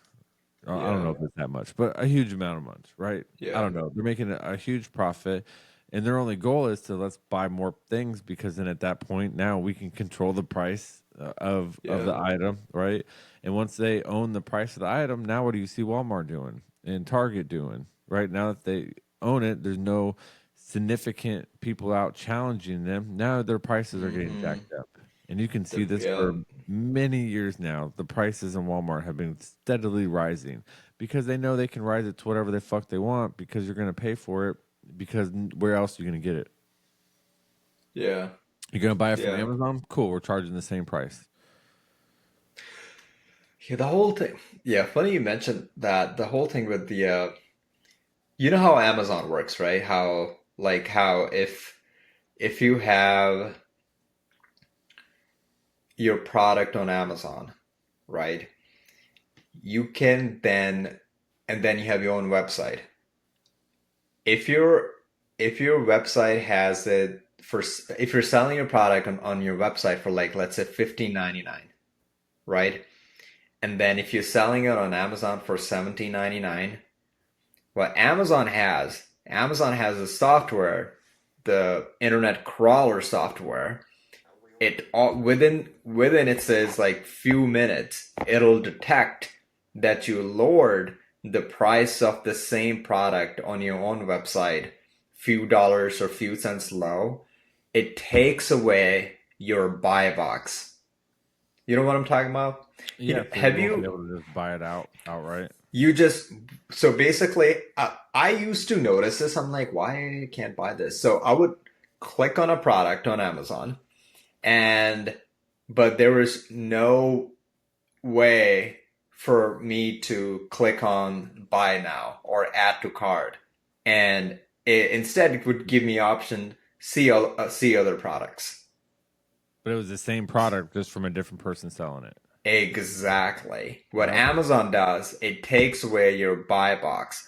I'm like, I don't understand how Amazon hasn't got sued yet, because You know what's funny that's is I've seen that happen. What I did, like for my Roadcaster, for example. Okay, if you go on Amazon and look up, it's like for all the little hooks and buttons and stuff, it's like $1,500, right? But then I would find it on Amazon, new ones that were claimed to be new, right, for like $400, $500, but you couldn't buy them on Amazon. Okay. Hmm. So what I would do is I would just click on it until I found like the Shopify account or whatever that they were selling it from, and I got brand new, Rodecaster soundboards for, $670 with shipping, where I could have went straight to Rodecaster, picked it up for like $1,800, right? I could have went through Amazon and picked it up for Right. like $1,780, like that $20-$30 different, right? Yeah. Or I can go find people that are online that are wholesaling these straight out of Roadcaster at bulk deals, right? Because that's the end of what, you go look at it. They're like, oh, I got 94 of these in stock. Well, that's cool. He went and bought 100 of these from Roadcaster's, got a sick deal on them, right? Because Roadcaster's not selling them at $1,800, okay? It's selling them to Amazon or whoever's selling them on Amazon for probably like $1,400, $1,200. Okay, Yeah. but then those guys are marking their price up 1750, 1740, 1690, all right, just to get a little under of what Roadcaster's selling their equipment for. But then the people that are actually like picking up these massive sales that are trying to undercut the market because they're like, well, if you buy 1,000 of them, you can buy them at $400 a pop from Roadcaster. Turn around, put a $200 price tag on them. I'm selling them for $600. Now I'm making more profit than the guys that, bought 20 or 30 of them, as a subscription deal for like a 5-year contract or something, And now they're selling, 'cause I don't know. I don't sell a lot of product services. I sell more like Yeah. services. Well, I have been really adamant for the past many years I'm with cheap. my wife too. Like, I don't want to buy anything from Amazon. I try my best not to buy things from Amazon, but there's some times you just cannot find them anywhere else. You just have to buy it from Amazon. So one of the things I learned, uh, so about 50% of things we buy on Amazon, the sellers are from China. Okay. So now you think the rest of the 50% are American. No, that's also wrong. From that 50%, I learned 70 to 80% are also Chinese, but they're operating in America. Yeah, Right? they're getting the So, distribution part of that. Like they're getting the stuff right. from China, right? Exactly. I know So, and people up there that do then, that in Alaska. right. And then you have left with like 30% of the 50% of the original 100%, which is really, really small cap. And even out of those, I was looking up the numbers. There's the actual American product on Amazon. It's like, I don't know, less than 2%, Oh, which is wild. 100%. Yeah, I think Well, I that's think that's that goes to a another lot of push that stuff needs to where, happen. well, that goes back into mining. Okay, right? What do you have to do with mining? You got to pull it out of the ground, okay, and then you have to process it. There's Yeah. nothing on this planet that we just pull out of the ground and use. We don't just pull rubber out of the ground. We don't just pull plastic out of the ground. We don't just pull fuel out of the ground. We don't pull our heating, energy sources out of the ground. Yeah. Okay, they're all having to be processed, refined, purposed, repurposed, Yeah. byproducts of a process, right? That we just stumbled across. Hmm. And China owns like the Mark Mills says in that video, 97% of the world's processing. So no That's matter what country crazy. you live in, no matter what country you live in, bro, all right, we all have to send our shit to China to get processed, to Yeah. get it back. And then China learned, well, hey, I don't have to sell my product back to an American so he can sell it because I made it, right? China's Yeah. getting smart, like you said. They own everything they're shipping now, and they just ship it to another Chinese person that's in shipping, and they're taking the ability for us to build, create, and make things here. Because even now, if you wanted to make 3D printed shit, you got to buy all Yeah. your raw materials from where? Yeah. China. China. Right. So even if you want to Um, claim you're making some American products, you're not creating it because you're not making the rubber, you're not making, the yeah. process. They hold us hostage at all of that. Your car materials, your batteries, your lithium. Have you You know. heard about the garlic stuff? The whole garlic with China and America? Like garlic, No? the Okay. actual food. The actual food. So it's a man, it's like a whole we can do a whole podcast on garlic and China. It is That's nuts. crazy. What's Yeah. so important about garlic? So what was happening is California especially, we produce a lot of garlic in America. And you remember we were talking about the other day on the phone, like corn, because America was Yep. people aren't buying American corn, and they were just buying Chinese corn. So think the same way with garlic. Uh, most it came to the point, especially under Obama, like huge. It became huge under Obama.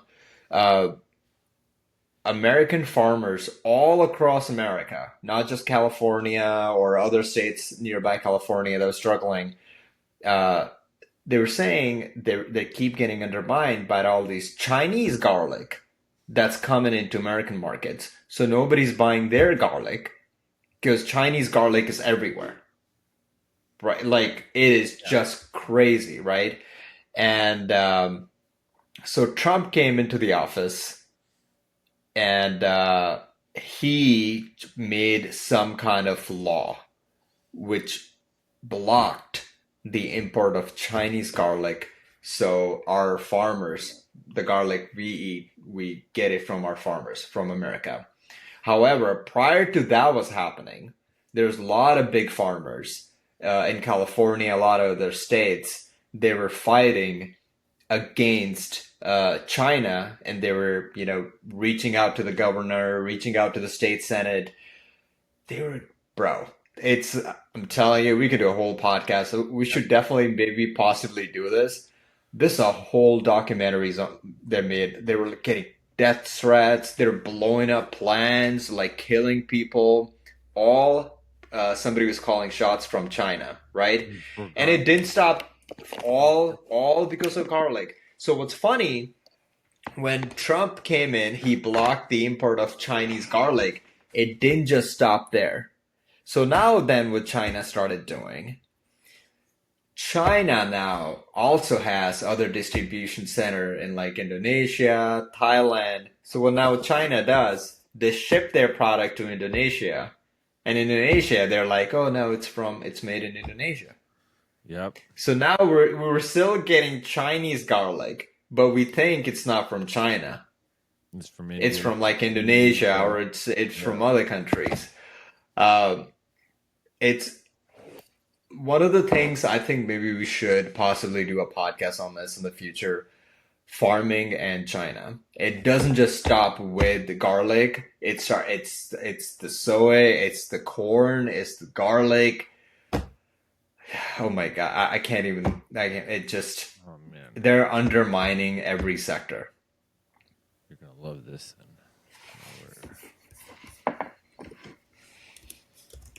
That one.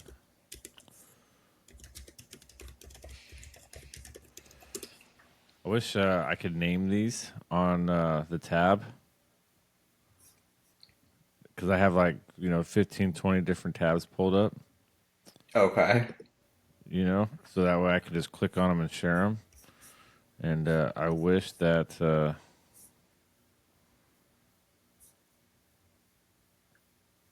must have clicked out of them because yeah. So I closed a bunch of my tabs because like we were bouncing all over the place, and I was trying to just save room.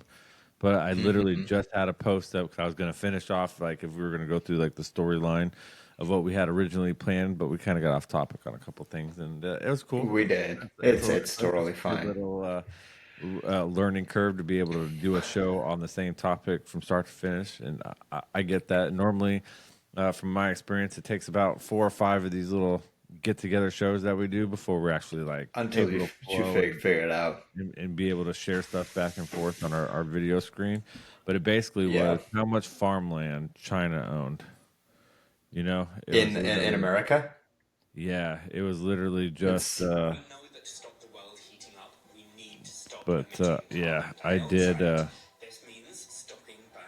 I did close that tab. That sucks because it was like you looked at America. It was the states of America, but it was just like boom, boom, boom, boom, boom, boom, boom. Yeah. It looked like we had chicken pox, bro.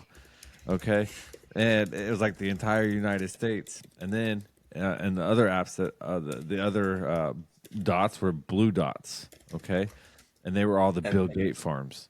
Okay, and then you would actually mm, see how much of the tillable land was owned by Chinese, how much of the tillable land was owned by Bill Gates, and then you would see like a couple little slivers of green.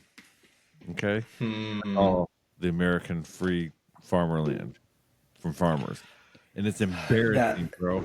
It is it's literally like slivers of them bright big red dots, and then like the secret blue wave of Bill Gates like connecting all the red dots together. it's it's just so sad. I do not like Bill Gates. That guy is he has nothing but sinister motives. And how many times he was And in how did Epstein he get Island? there? Right? Like Bill Gates originally started off like just trying to like build a computer, you know? At Well, I what don't point even think he did build one. I'm pretty sure stole it? he got famous because he bought Microsoft, the Windows software, or what we call it Windows now. I'm pretty sure he bought it off of somebody, and then for really cheap, and then he just basically put it up all on his computer, and he started selling his computer. It became big. I don't even think he made Windows. Um, Yeah, he's always taking someone else's idea and build it out. He's not like right, uh, Steve Jobs, who actually was like the mind behind it, you know? right, Completely, right. completely. But that's what I'm saying, though. Even if he was stealing ideas, right? Computer nerd, right? Geek salesman. Right. Okay. How did he go from geek salesman to like world dominator? Well, You know, like I, what? How does that he, happen? You know, is it I the don't know. Zuckerberg? You know, when did Zuckerberg go from being like this puny little tech dude, you know, that interferes and shit and just tries to stick his finger into like the same point where he's like world domination? Well, I feel like at some point, you know, Because it they can't be get all money, billionaires, you know, right? It can't right. be That's the all thing, money you know, too, because you got after, Donald Trump and Elon Musk are the complete opposite side of that shit. right. I feel like off all of these people, they know they have so much money. They got billions and billions of dollars. What's the next step up? It's control. It's influence. You know, how you get more control and how you get more influence? Well, you buy media companies, you buy into pharmaceutical, you buy into farm industry, and you buy into the government, and you buy into the other bigger government that's going to influence the world. So they all head towards China. You know, it's all about influence. And that's really what they do, I feel like. Yeah, well, I mean, what else? What you know, like you said, what else is after that? When you go so big and you go, and you already have, you know, like at BlackRock, man, they got quadrillions of dollars. Okay, not trillions, So much. quad trillions. Okay, people don't understand So what a much. trillion is. Okay, because I they're don't like think people really do. a trillion. Okay, is 1,000 billions. Okay, a billion is 1,000 millions. Okay, so when you get 1,000 millions, you go and you have $1 billion. Okay, then they took that $1 billion and made 1,000 billions. Okay, and then Mm-hmm. they made a trillion. Okay, so Mm-hmm. quadrillion is a thousand trillions. Okay, like Trillion. that's So fucking much money. zeros. Okay, so much fucking money. Okay, So I much was just money. talking to someone today about the economic status of America. Okay, and I said, you know what's crazy is okay, when we get done with this, okay, uh, October surprise or this election, okay, they're trying to tank the economy anyways. Okay, because it comes back to net Yeah. zero, plan 50, 2030, 2050, all this bullshit that they're trying to do. Okay, Yeah. one, mining's just a part of this because all of these storms that are happening, these fires that are happening, that nobody's talking about, right? Even as back as far as like Lahaina, in California or Hawaii, these hurricanes. All right, people are like, "Oh, you're crazy when you talk about these conspiracy theories of weather manipulation and stuff like that." When you go back and you look at the evidence of like who owns the mines, okay, who Right. owns the companies to these mines, right? It comes back to three fucking companies. You know what I mean? It comes back to BlackRock, Vanguard, State Street. All right. And then you got to look at the majority of the stakeholders and shareholders and the people that are in these boards that represent all of these changes and policies all got shares in BlackRock, Vanguard, State Street, right? They Yeah. all own all these other corporations.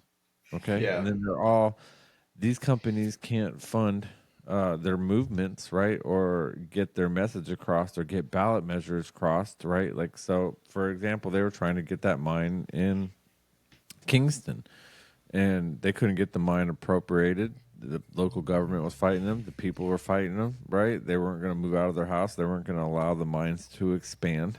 Okay. But there's $1 trillion of lithium underneath your feet, you know, Yeah. 400 billion dollars worth of rare minerals. Okay, so now we're looking at, like I said, $1 trillion. That's a It's a thousand lot of billion, money. 1,000 billion. Yeah. right? So I mean, in a way, what's funny is the next race is who's gonna be the next trillionaire, and whoever controls the energy, like you control all the minerals, you're gonna be that. You're gonna be well, controlling the world. in that Mark Mills video that we shared earlier in the show, if you watch that video, it's like an hour and 50 minutes. I know it's a long video, but I'll watch it. I didn't get a chance, but I'm gonna watch it. his argument is flawless. Okay, because he's basically covering all of this step by step. He starts off with like, all right, how much energy does the world produce? Okay, and then he breaks down how much energy and the types of energy that is produced to create 100%. Okay, and then he breaks down how long it took us to get to this point.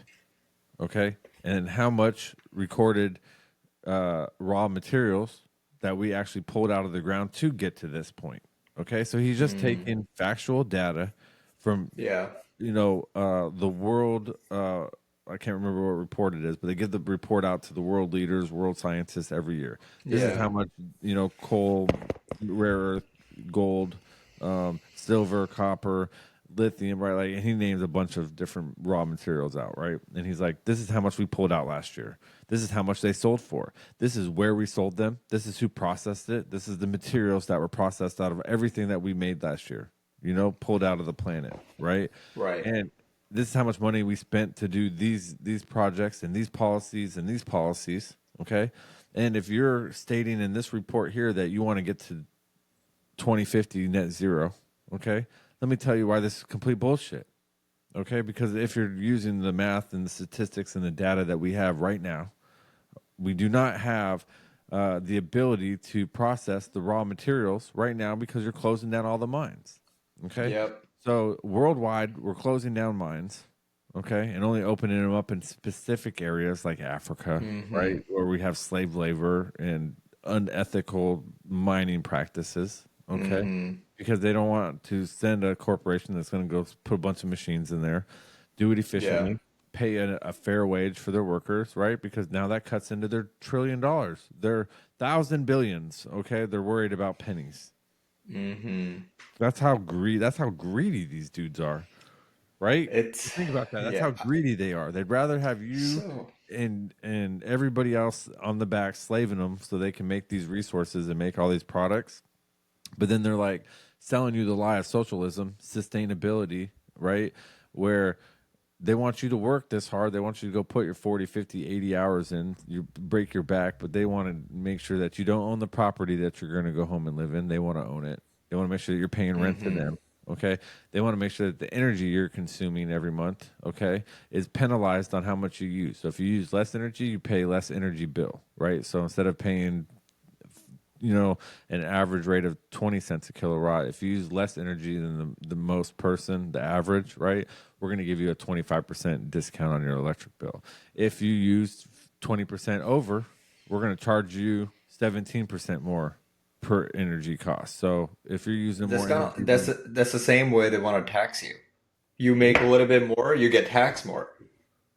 yeah, that's crazy how, right? That's the same scale, right? If you make 100 Yeah. grand a year, people think that it's an You equal get pay field, right? Like it's that 30%. I No, don't at 40% you pay a certain set of taxes, okay, and then from that 20 to 60 $1,000 range, more than $40,000, you pay on that, just that a little bit amount more, 20 grand, but you're paying your yeah. taxes on a higher percentage. Yeah. Then your taxes that you made on the next 20 grand, 60 to 80, get taxed a little more. Yeah. 80 to 100, right? 120 to 150, right? 400,000. Then the gap starts getting bigger because the money's bigger, right? So then Right. they'll start doing 400,000 to a million to 500 million, 500 million to a billion, right? Now you're paying different rates because you made that much money, right? But what does that incentivize a business to do? Pull debt out, Yeah. right? Because they don't want to show that they made $100 million in profit. Why would I do that? Why wouldn't I show that I made no money and just go buy some assets, claim some debt? Okay, so now I get tax write-offs. Okay, and then they wonder why they do that. It's because why would a rich person that had the money to afford it, that didn't have to live paycheck to paycheck, okay, show a profit? Right? Like when a poor person thinks about money, they're like, I got to show profit, right? Hmm. I'm not a good person unless I'm showing profit. Okay. So I don't have a good business if I'm not showing profit. And that's how they get you, because you want to show Yeah. that you made $100,000 extra this year. Okay. So now the government's going to come after you and say, all right, you owe me on $100,000. Right. Where a Yep. smart business person is going to say, all right, I made $100,000 before taxes come up. I need to spend this $100,000, okay, Hmm. and go into debt off of this $100,000, pull equity out on this, so I show that I owe money on it, okay, right? Need to go buy a bunch of cars and put them in the company name, okay. So now I owe debt on the cars, I owe insurance on the cars, okay, I owe the payment on the cars. Now I can write those cars off because I'm going to be paying them off, okay. Not only that, now I Yeah. got to pay off on the taxes, because now instead of showing that I made $100,000 a year profit, I only made $15,000. Because the rest of it went into buying assets or debt. You know what's funny? Socialists or people who want to tax people more or tax rich more clearly does not understand how money works or economics works. Like you were saying, it really is a trickle down effect. If you tax rich, what when you well, let's say you start taxing the rich. You know what's going to happen? The rich person who's getting taxed more, he's going to get even more richer. Because you tax the rich, that person who's getting more tax, he has the money to literally, he has the lawyers and the accountants. Hey, figure out how I not pay tax. He's going to use every single one of those resources. Cool. Now he's not paying more tax, but you want to tax him more. Guess what that rich person does? All the things that all the poor people that are using his product, now he's going to raise the price because now he's getting taxed more. Now the poor person pays more money to the rich man. Now the very rich man you wanted to tax more becomes even more richer because he's paying much less tax, and you're getting even more poor. Or he's also on that same aspect. He's like that. You're 100% correct on that. Where he's never going to bite the bullet on the taxes. Okay, Never. right. But he's also never going to show a profit. Yep. Right. So he's always going to make sure that the profit goes downhill. He's always in Yup. debt. Okay. But Yep. at the same time, he's also going to start not creating job opportunities. Okay. Because at which Yep. point, we're in this world now that automation. Okay. Think of it like our port. Yep. Okay. We just had this huge port strike. I don't Yep. think a lot of people realize this. Okay. But if you were to pull the ports up on where we rank on in the ports across the world, okay, it's like we're 50th out of 50 places. Okay, they ranked 50 Like, places. Okay, in America, number one, leading, strongest, the superpower, the world standard, I guess you would say, is that how everybody looks at us, right?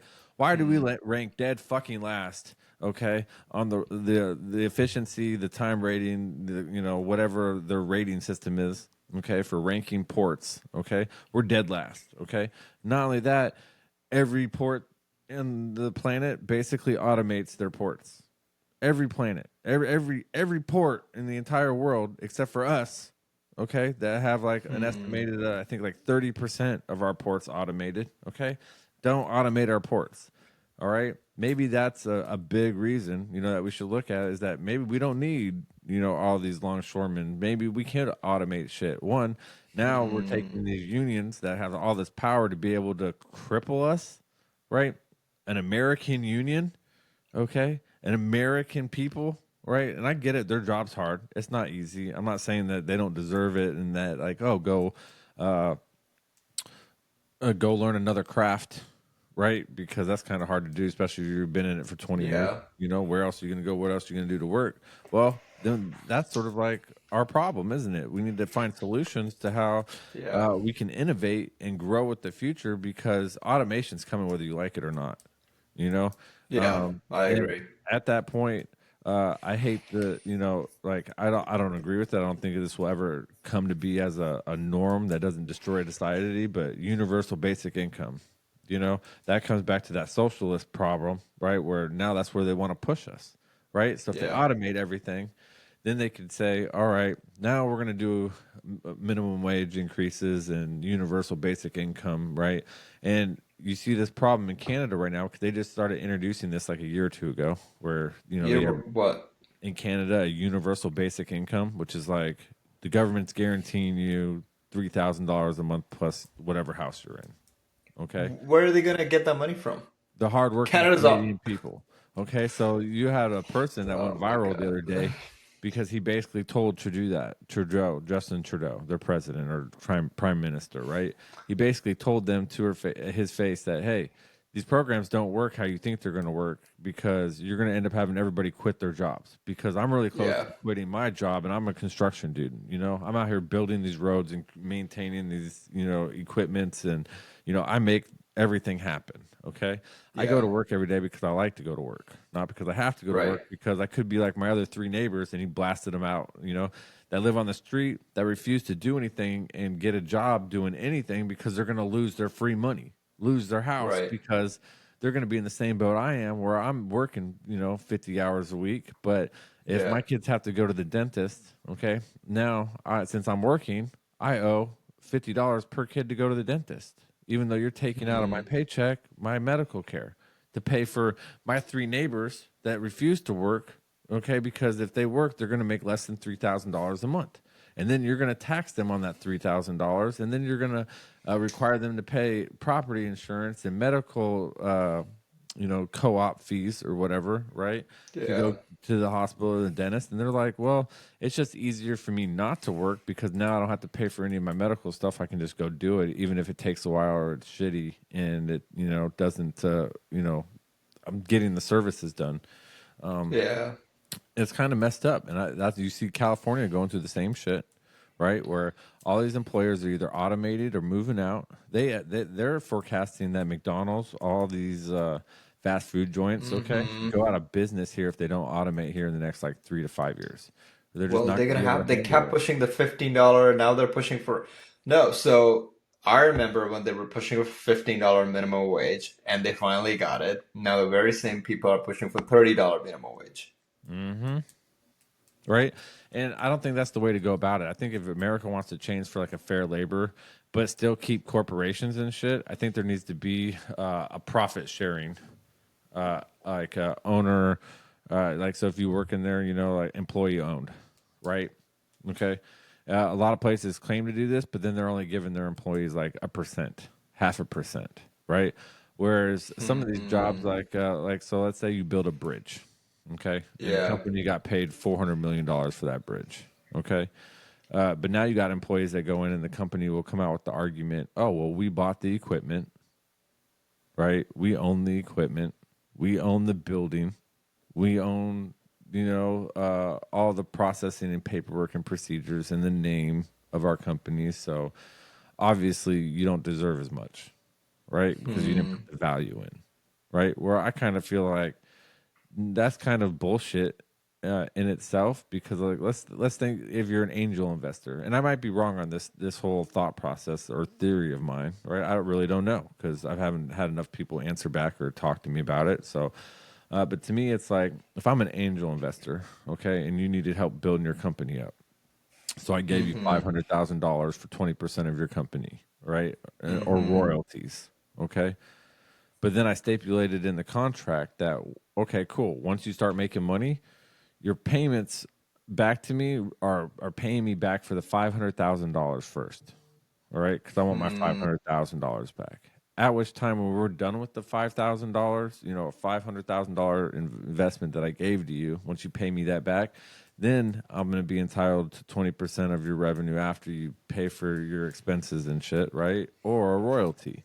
Okay, so I really didn't put anything on the line, right? So I think, so are you saying that they should have this, uh, I think if you what's gave the option to an employee, right, that came in, not even employee, a future partner, yeah. right? You stop calling them employees, right? Calling everybody partners, okay? At which point, it's just your stake on it. Like, so let's say you're in a fishing vessel, all right? And the captain goes out on the boat, all right? They get a percentage of the haul, right? I So see. the captain will get 30% of the haul. I His see. first mate will get 10% of the haul. The company will take expenses out before they divvy that up. So they'll say, all right, the expenses for your boat out for 3 weeks was $900,000. Okay. You have the potential to bring back $4 million in a haul. All right. So we're going to take the $900,000 out of every haul before you guys can take your percentages. Okay. Because we Do you pay. think like every company, like a small, mom and pop store should do this, I think you or should, like because just look, like a big company? you would create competition then, because let's say I say, all right, I need you to come in here and ship these packages out every day, okay, right, and I'm going to pay you $5 a package, okay, or $5, you know what I mean? So now you're going to be incented to put out as many packages as you can a day, because honestly, the value of me having you ship out a box is worth $5. Instead of saying, all right, you could ship out 7 boxes in an hour, let me pay you $20. All right. Now you're like, all right, this guy only thinks my effort's worth $20 an hour. So I'm going to give him 80% of my effort or 60% of my effort. Whereas if I let someone go in and say, bro, if you could send out 200 boxes today, I'm going to give you $500. If you send out 50 boxes today, all right, I'm going to give you $100. Right? It doesn't matter I how long you took. see. You come here and work for 8 hours, okay? Now your value increases, okay? Because now you're like, bro, I could actually help. I could make more money if I did better work, quality work, faster work, and I'd get Yeah. rewarded for that. I feel like I personally don't necessarily like would ever want that or agree with it, only because I feel like a lot of small businesses, I feel like it's also not fair, because let's say I worked so hard for like 20 years, right? I worked my butt off and I wanted to start a business, right? And all of a sudden I started a business, and I want to hire somebody, let's just say it's a restaurant, you know, or like a deli. I hire somebody, hey, you're going to be the guy who's going to make sandwiches. And I will, for 1 hour of time you give me working, I will give you the fair share of whatever, like minimum wage, plus you'll get all the tips. To me, I think I think it should just be it, only because I'm the one who spent 20 years working my ass off, saved up so much money to start this business, versus this guy who I just hired, who probably doesn't even give a crap about this job, just want this job for money. Does that make sense? Yeah, no, I get it, and that's where that's my exact point. Like I had a dude yesterday ask me, "Hey, do you know any laborers?" 'Cause I Yeah. work with a bunch of younger guys. I'm like, yeah, I do know some laborers, but they're not going to come work for you for an hourly wage, okay? Because they Yeah. want to know how they can provide value to you, right? So Yeah. if you want them to cut wood for you, okay, right? and you're Yeah. like, okay, well, I'm going to cut this wood. I'm going to give you $20 an hour to cut this wood. All right. Yeah. And this guy's like, well, I bought the axes, I bought this shit, I bought the trailer. Okay. All Yeah. right. And this kid's like, well, why would you pay me $20 an hour? Why can't I get a percentage off the sale? Okay. Yeah. Right. So at that point, he got pissed because he's like, no, I'm going to pay you $20 an hour. You're going to come in, you're going to cut this wood, And I'm like, well, Yeah. that's not how you're going to incentivize anybody. All right. Because that's like a service providing job. You were more on a product sales. Okay. So at which point, this is what I would challenge you. You saved 20 years to get up, right?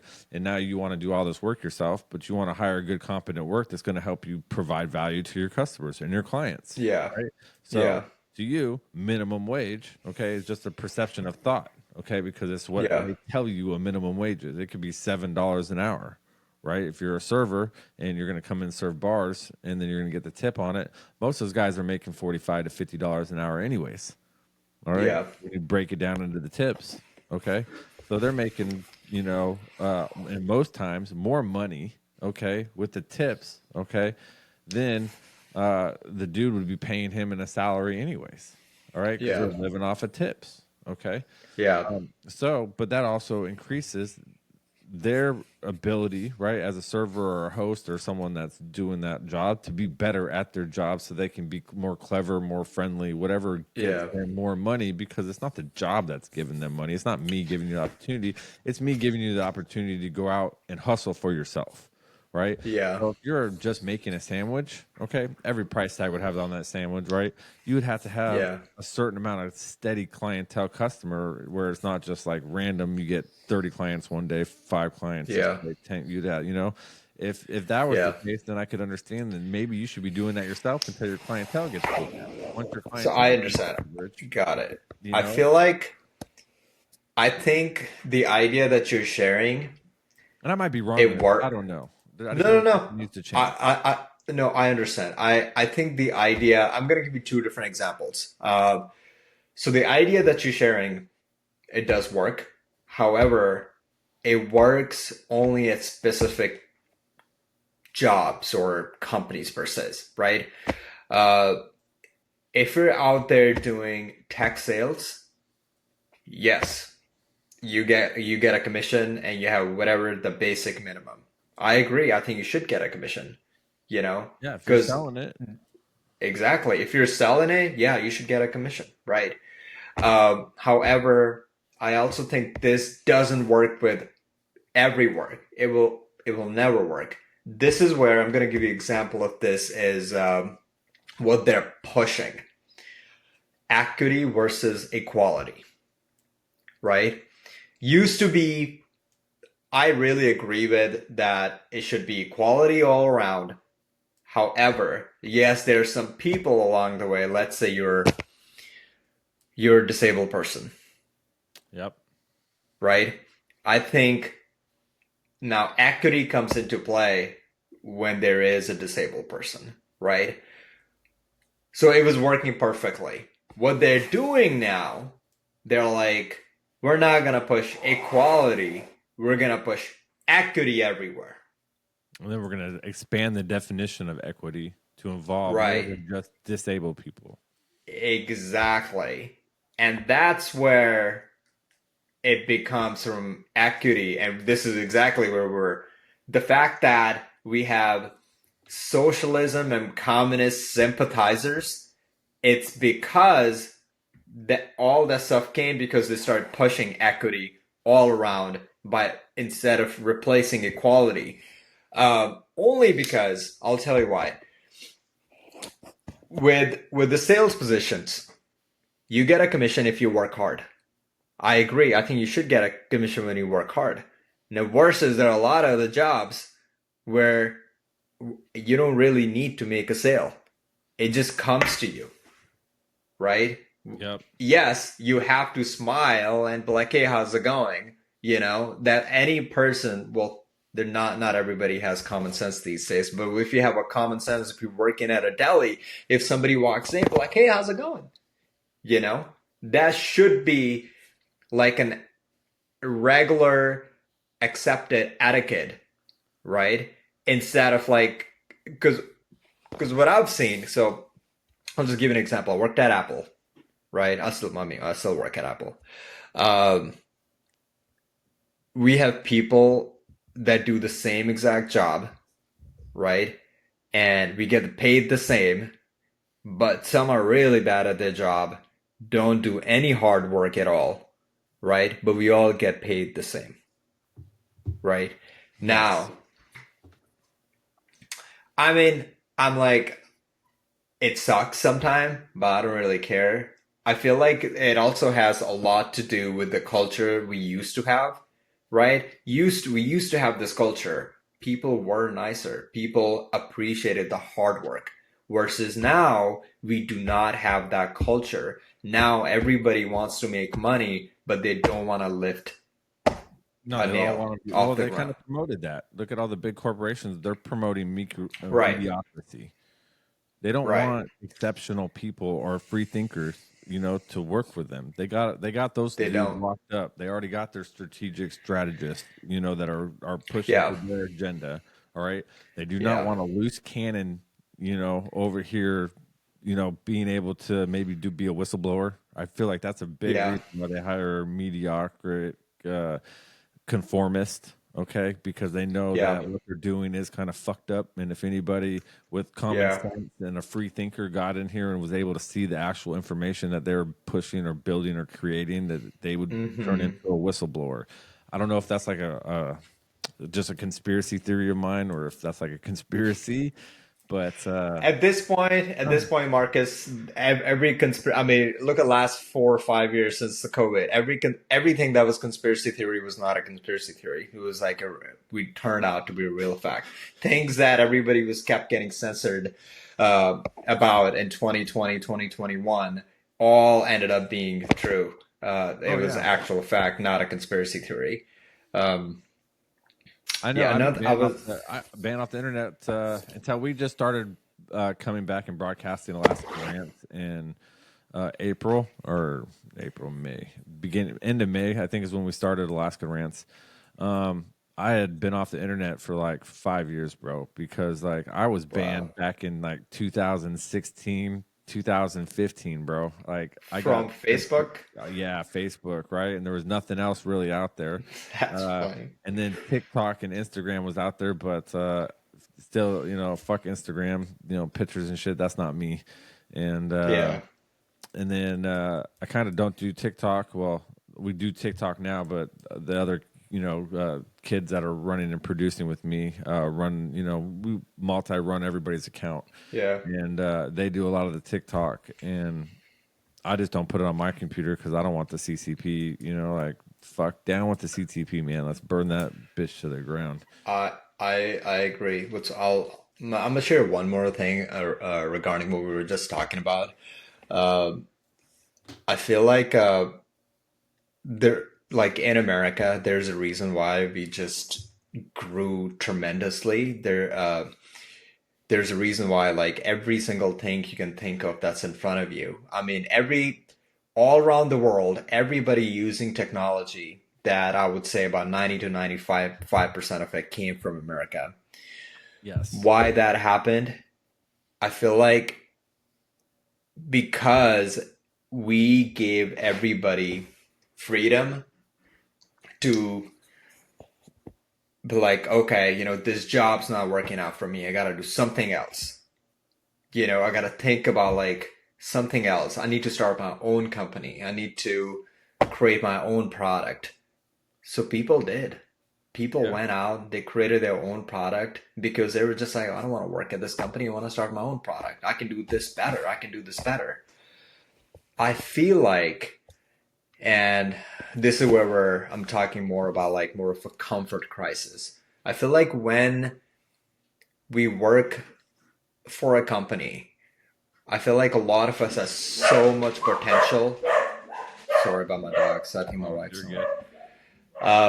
I think a lot of people in the world has so much potential, are very creative, but they never get out of their comfort zone because they work at a job that keeps them in that comfort zone, right? They're getting their basic salary, they're getting their commission, and also they're getting like RSUs, if you don't know what RSUs is, it's basically what you were just talking about. The company needs to share the profit with their employees. That's where RSUs are.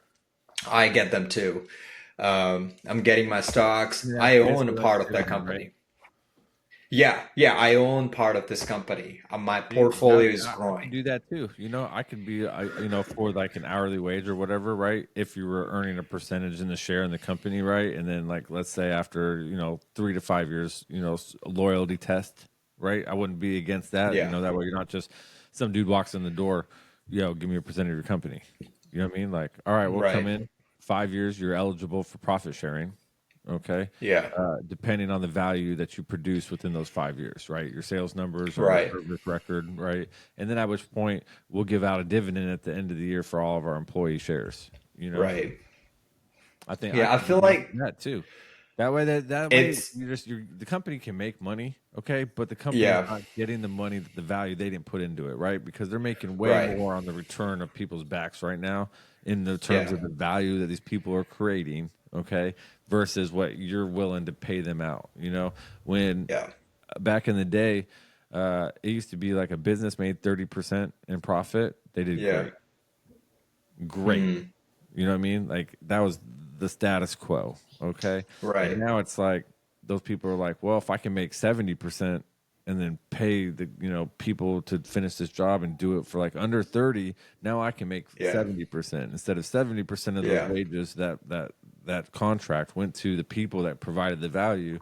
And then you would be happy because that wasn't just one person getting 70%. That would be like yeah, 5,000 people splitting 70%. I'm just going to take 30 because it was my idea, my process. I think like a yeah. corporation doesn't think like that anymore. They're like, how can we get that 70% lower and lower and lower and lower and lower to where we're capping majority of the money that we're spending. Right. And I think I think a bigger company doing something like this, where like sharing I totally agree with it. Yeah, go for it. Like a smaller business, kind of like what you had just shared. Like over time, if the person just like he's here in with me in the company, I'm gonna start putting like a, let's say, I don't know, a share for him away every year. I'll put some share for him away. After 5 years, if he's still with the company, he's loyal, he's showing appreciate, you get to cash out all those on all those shares, right? And then you keep doing that again. I don't mind that at all. I think that's a good incentive, like just like bonuses, raises. I think those are all I good mean, not only incentives. that kind of runs into like a mini pension plan without being a pension, right? You could retire from Exactly. that job, and now you're still getting your service, like a retirement benefit, like the state or the government would do for you. Exactly. Exactly. Now, if we do that, right, like this idea from this one company, now let's say all of a sudden somebody comes in and be like, hey, we're gonna mandate this times every single company in America. I feel like it just, I really appreciate the innovation that we see, and I really appreciate the creativeness and people coming out and starting their own thing. I feel like we will see that less and less and less and less. I don't know. That I that's mean, that's that's why where my thought process goes. I don't know. I really don't because I feel like I mean, like I said, I don't know where this goes because I just know that like capitalism works. We obviously seen it worked, right? Yeah, yeah. But it's also been manipulated and misstrued into Oh creating a yeah. bunch of sheeple work bots. Okay, Yeah. the brokies, the slavies, right? The people that go work Hmm. for an hourly job, right? Because at that point, you can never have freedom. You will never have freedom. You will never have Yeah. financial wealth. Okay, you will never have stability in your life. That Yeah. sort of like that's what we're seeing now. That's where we see the eroding now, Yeah. right? And so to me, it's like, all right, well, we can't have socialism, never worked, killed millions of people. Okay, we can't have Hmm. communists, never worked, killed Hmm. millions of people. Okay, capitalism worked really well, killed millions of people. So it's like no matter what you want to go look at, it all evolves with somebody dying at some point, for the freedoms and these purposes. Even now, Americans want to think about it. I mean, we call them blood diamonds for a reason. Okay, right? Like Americans call African mines blood diamond mines for a reason, because they kill people for these diamonds. People die every day pulling these diamonds out for us. Okay, I feel like not enough. I feel like not enough people know about that. More because there are diamonds that you can buy that are not from Africa. yeah, conflict free diamonds. Conflict-free They actually have diamonds. Yeah, lies on, they actually have rules on this around the world, right? That says that you can't have inhumane mining practices, to the point where you can't have human mines anymore, where humans are mining shit out, right? Like this is supposed to be a criminal war offense, against the planet. Okay, so anybody that's doing this should be, directly not attacked, but confronted, with this stuff. But that's not true, because you can go right now to like Africa, a bunch of these Middle Eastern countries or whatever. because there are no laws over there. You do whatever you want. Oil and shit, and down even just in South America, and find them. Yep. These dudes run mines, okay, by hand, okay, which is supposed to be illegal. Yep. You can do whatever you want there. And they just do whatever they want anyway. So it's like comes back to this, like, doesn't matter what we make rules or laws for, policies for, because only one side is going to follow them. The people that are the conformists, the sheep, the Christians, the people that aren't trying to make waves, and that's like that brings us right back to religion, bro. Right, because it's a full circle. Everything we talk about is intermingles with each other, and you can't escape that reality. Is that no matter where you want to look on whatever topic, it's going to come back into like three things: religion, policy or control, money. Like it's all going to fall into one of those categories. And so it's like from there, it's like we just need to get innovative people with common sense to just think of creative solutions, right? Like we've done that our whole life as humans until like the last 50 years, when we decided that innovations are bad. We go back to Nikola Tesla, right? When the last time we knew for a fact that a power source or an invention that would have changed humanity completely one direction, okay, if it was allowed to go with Nikola Tesla versus the paid route that we went down with Edison, right? So Tesla, we would have had free energy. Look at the world, 50 years now and 100 years, right? And then look at Edison and where we're at now. You know what I mean? Like completely two different worldscapes, because we decided to not creatively embrace innovation that didn't have some form of control. You know what we didn't talk about? Maybe we should talk about like on next time we do this. Like it relates to energy and the what's that law? There's a law in the Congress. It's a patent law. Where they have so many energy patent laws, bro. They got energy weapons, they got energy devices, they got motors that run on water.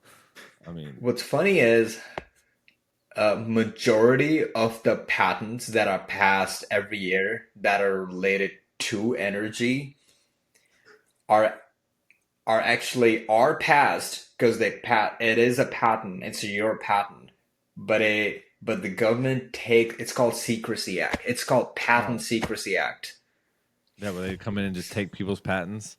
They just take people's patents because the energy patent that they had, that energy source is so vital and crazy that it would basically turn the whole world around into like a zero energy source, that it's also going to cripple the whole world's economy.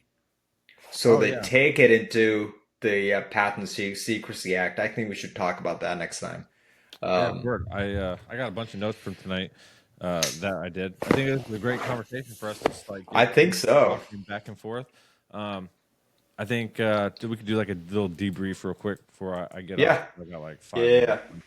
I think we need to get better at like micro sharing different data. Yeah. So we could be like, I'm gonna. That. you know, and then you can share something, I'll share something, we'll go back and forth on that. That'll just take practice, Yeah. you know. Yeah. And then staying on topic. I wrote that down like 3 times now. Stay on top. I think you and me are going to have a Yeah. hard time staying on topic because we're so informative on a bunch of different stuff that I we know. go down these little rabbit holes real quick. And We normally just my know so producer's much. here in my ear, and he'll be like, beep, you know, like get back on target, beep, get back on target. But I'm trying not to have him over here beeping me all the time because, you know, like Yeah. after rants, bro, I got rants. I just go on some tangents and see where the Yeah. rabbit hole leads. So, Yeah, no, I think this was great. We talked for over 2 hours. That was a great conversation. I don't think we're going to have a Probably. problem talking and coming up with. No, I no, think I we're don't think so either. I think we can talk about any. That's what I'm saying. Like I know I don't know everything, but I know at least 10% of everything.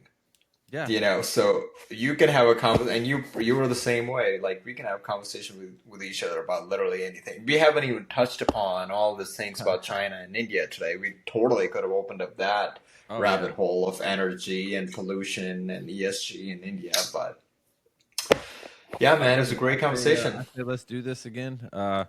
We can plan for Thursdays or, you know, Saturday mornings, give or take, you know, on whatever. Let's you're do available. Thursdays. Yep. It just worked out today because I didn't work because I had to put in my shower door. Yep, same But with me. let's just plan on Normally I got Thursdays. fundraisers. Like I'm getting ready to go ahead to a fundraiser right now for a representative. Oh, nice, dude. Nice. Midtown. I've been hitting the political game hard. I don't know if it's good or bad, but everybody's starting to know me in Alaska at least. You know, we get recognized. It's good. So. I honestly think any kind of exposure is good. You know, as long as it's not Epstein kind of exposure. Any kind of exposure is good. Commit suicide. Yeah. I don't know Right. if I'm there yet, but I do piss a lot of people off. I do make some enemies up here quick, promoting different political leaders or different political ideologies up here from different senators and shit because It's gonna happen. Infighting. So It's gonna happen. it'll be fun. But man, I had a great conversation and a great talk. Yeah, dude, me too. Hopefully you can make some great clips out of this. If you make some clips, send them my way or post them up. You know. Okay. And, I don't really care what you put out. I mean, bro, I'm an open book. I pretty much say the same shit until you change my mind, and I'm not afraid of being called, you know, idiot or loser. Or, you know, don't. Me know either. Because I'm like, Me either. if I'm wrong, I don't like, care. Show me where I'm wrong. Show me where I'm wrong, and let me learn. You know what I mean? Teach me. You know. I agree. I 100% agree. Like we're gonna grow, and if we don't grow, if we still have the same exact view, like something's wrong. So I definitely think we're gonna have growing. I don't think we're gonna have a problem with that. no. All right. Cool. Well, you have a great rest of your weekend, sir, and I'll You talk to too. Monday then, and we'll plan out for Thursday. Cool. You too, man. Awesome. Bye. Later.